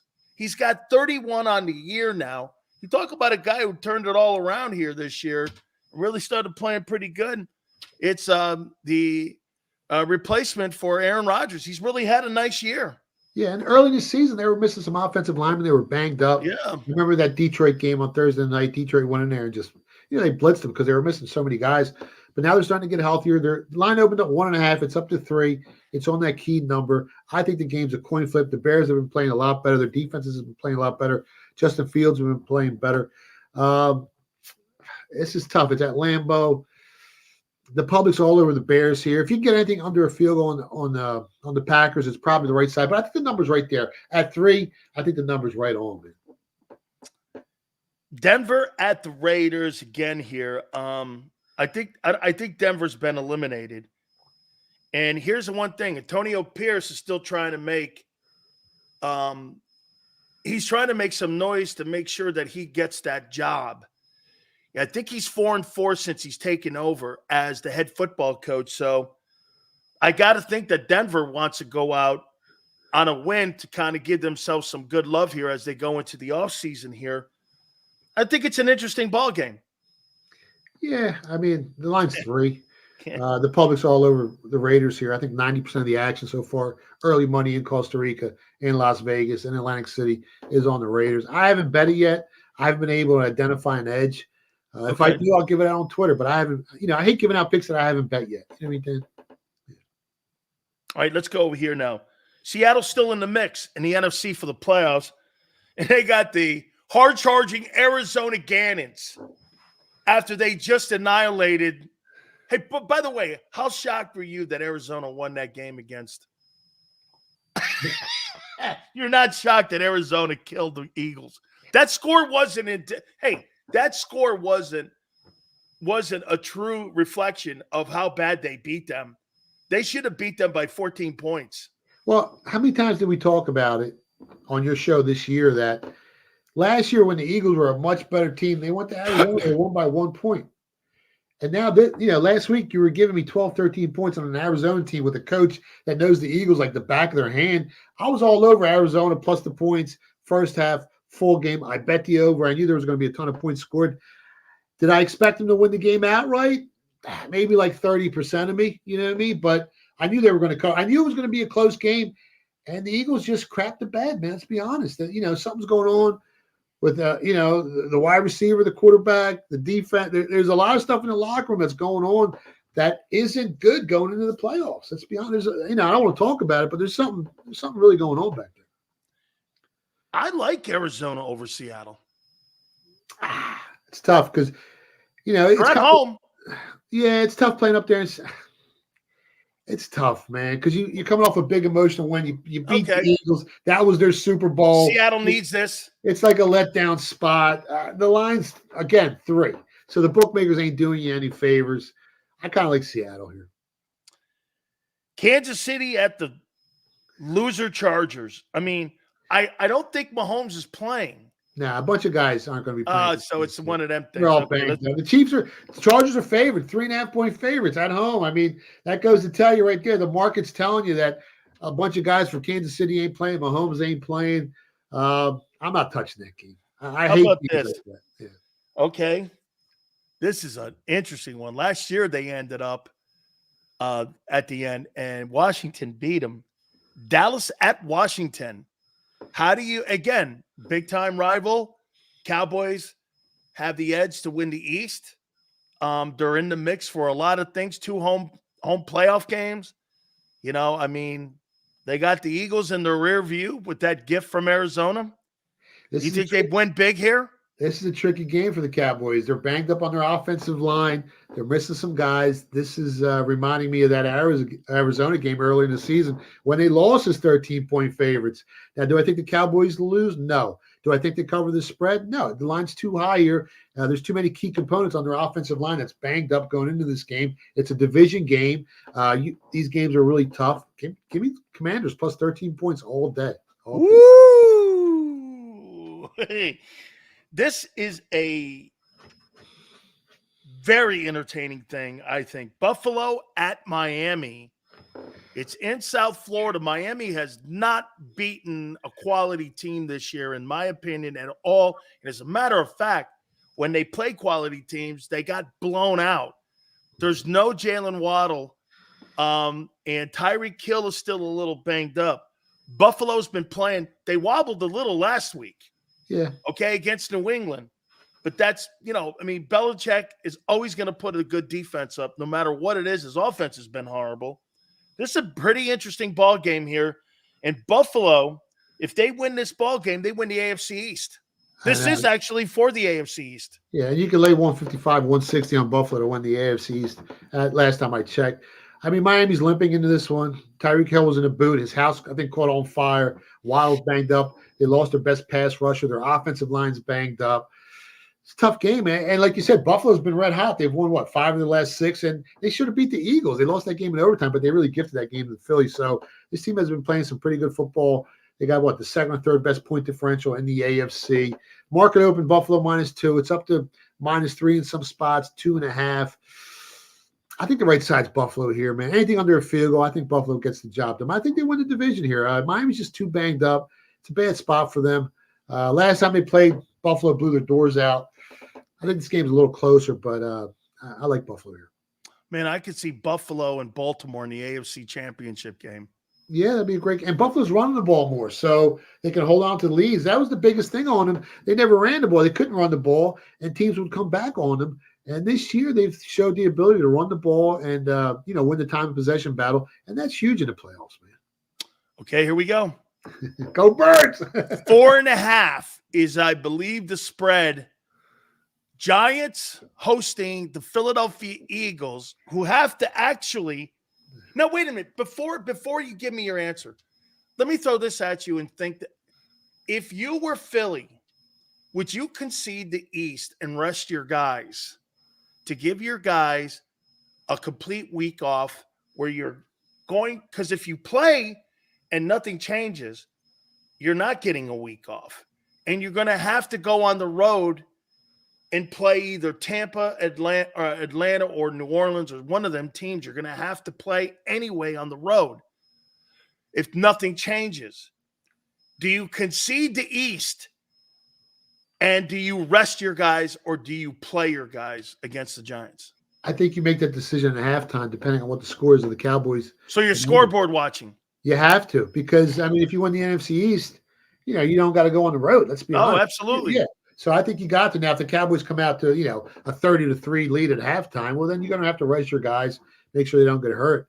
But I think they got to play these guys. But it doesn't mean they're going to blow the Giants out. Giants been playing some pretty good football. They should have beat the Rams, the previous week. They missed that field goal. And the Eagles haven't shown, any fight over the last 4 or 5 weeks. I'm not looking to bet on the Eagles here, but I do like them in the first half a little bit. Line opened up 6. It went down to 4.5. Now it's creeping back up to 5.5, 6 on the Eagles. So I think they're expecting them to play their starters at least in the first half. I like the Eagles in the first half. If you can get a good number on them, anything below that key number 3, I think you win a ticket. But again, it's tough betting the full games, last week of the season, because you don't know what the coaches are going to do in the second half of these football games. So I like the Eagles in the first half. See, this is why I think you take the Eagles, but then the 4.5 kind of bugs me, and I'll tell you why. If you're the Giants and you win this game, you could potentially go from an opportunity to be the second hole in the NFL draft in April, where if you lose this, there's a chance you could be the second pick in the draft. If you win this game, there's a chance that you could be out of the 5th pick. You got to look at a little bit of the organizational future here too. So if you win, you lose. If you lose, you win. And what's the point of one game? To make yourself feel better because you beat the Eagles? I don't think that's enough of a payoff for me where I could maybe get this, Marvin Harrison Jr. for Daniel Jones. It just doesn't make sense why I would go into that game and want to win it.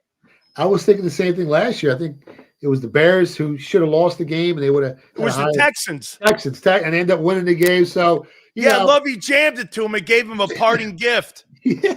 So sometimes these coaches throw common sense out the window, or I don't know what really goes on, but it seems like every time I start thinking that way, it ends up losing.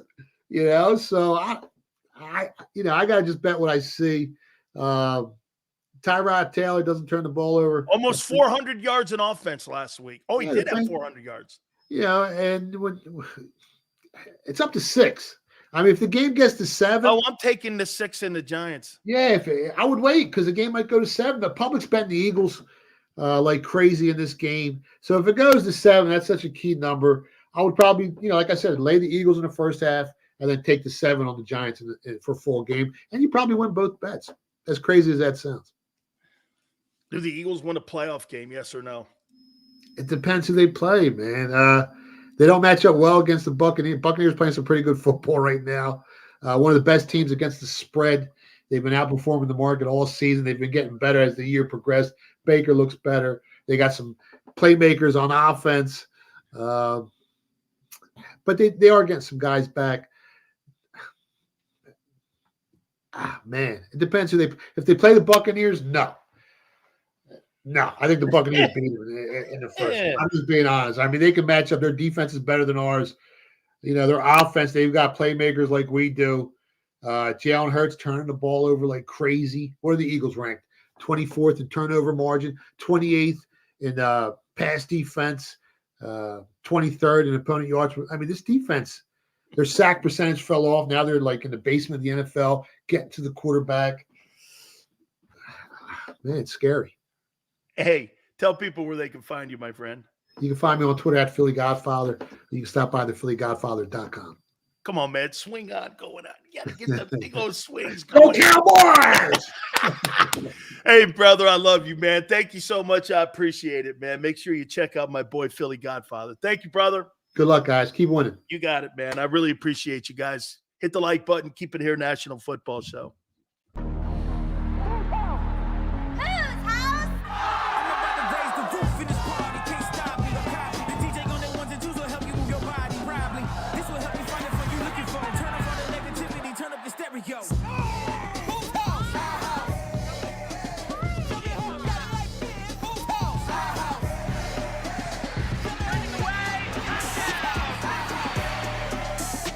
Football and Hooters, the perfect pair.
Any professional sports coach will tell you there's no substitution for preparation. At Malamut & Associates, that is a tenet by which we live. We prepare from day one for victory. Anything less is not acceptable.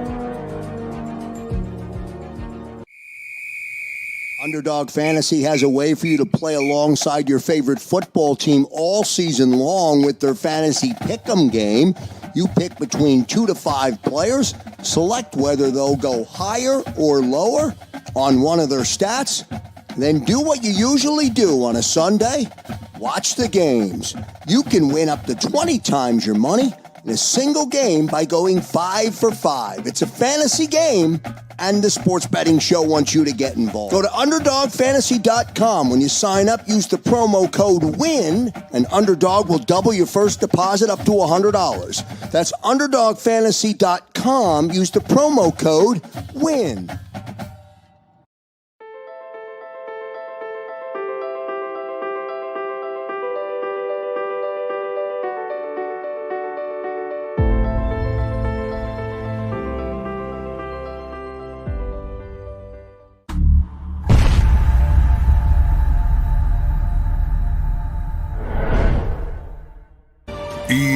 EAGLES, Eagles.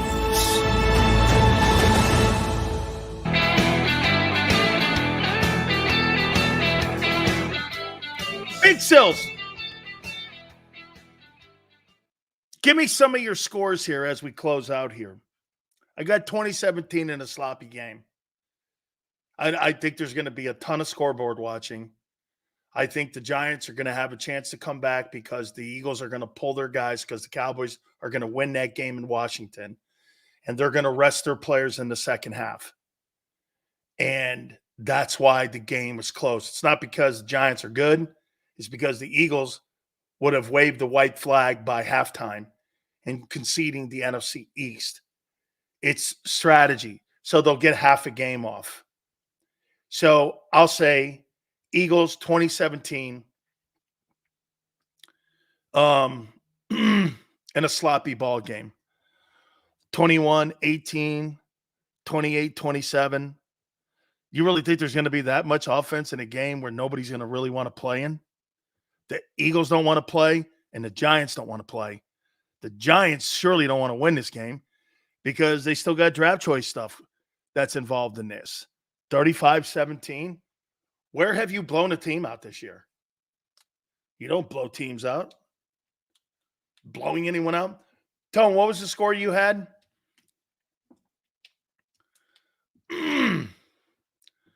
This is going to be like a 13-6 game. I think he's right. He could be even more right than he knows, LJ. He could be more right.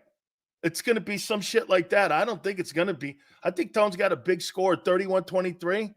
Man, I don't know. I really think people are going to be on the field that long to put 31 points up. I mean, I don't know. And now, if they have to play 4 quarters of football, oh my God. Sirianni explains why he lied for Hurts and Brown. That's what a lot of coaches do. And that's something I've always done. And I've always thought when a coach did that for me was appreciative. Sirianni said, per Reuben Frank, NBC Sports, but also knew that coach was going to correct it after the fact. Come on, man. I was in a good mood.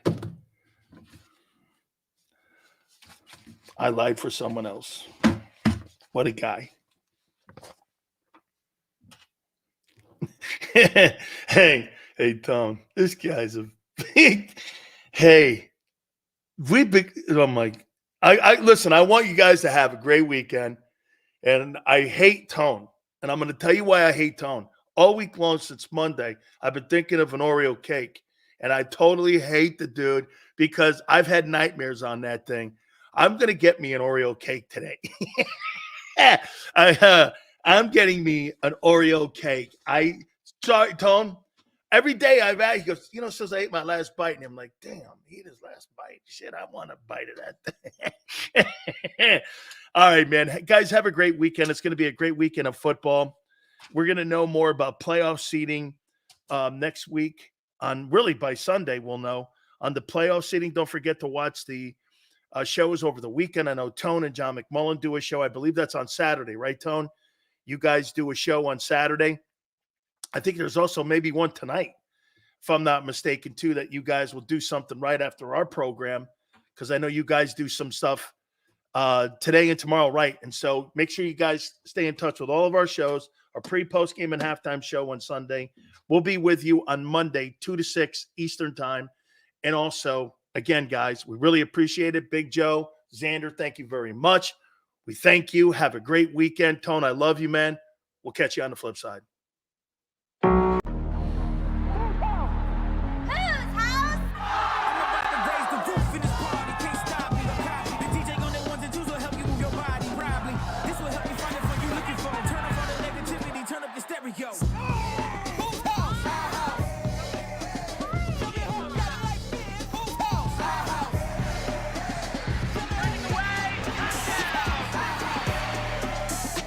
Football and Hooters, the perfect pair.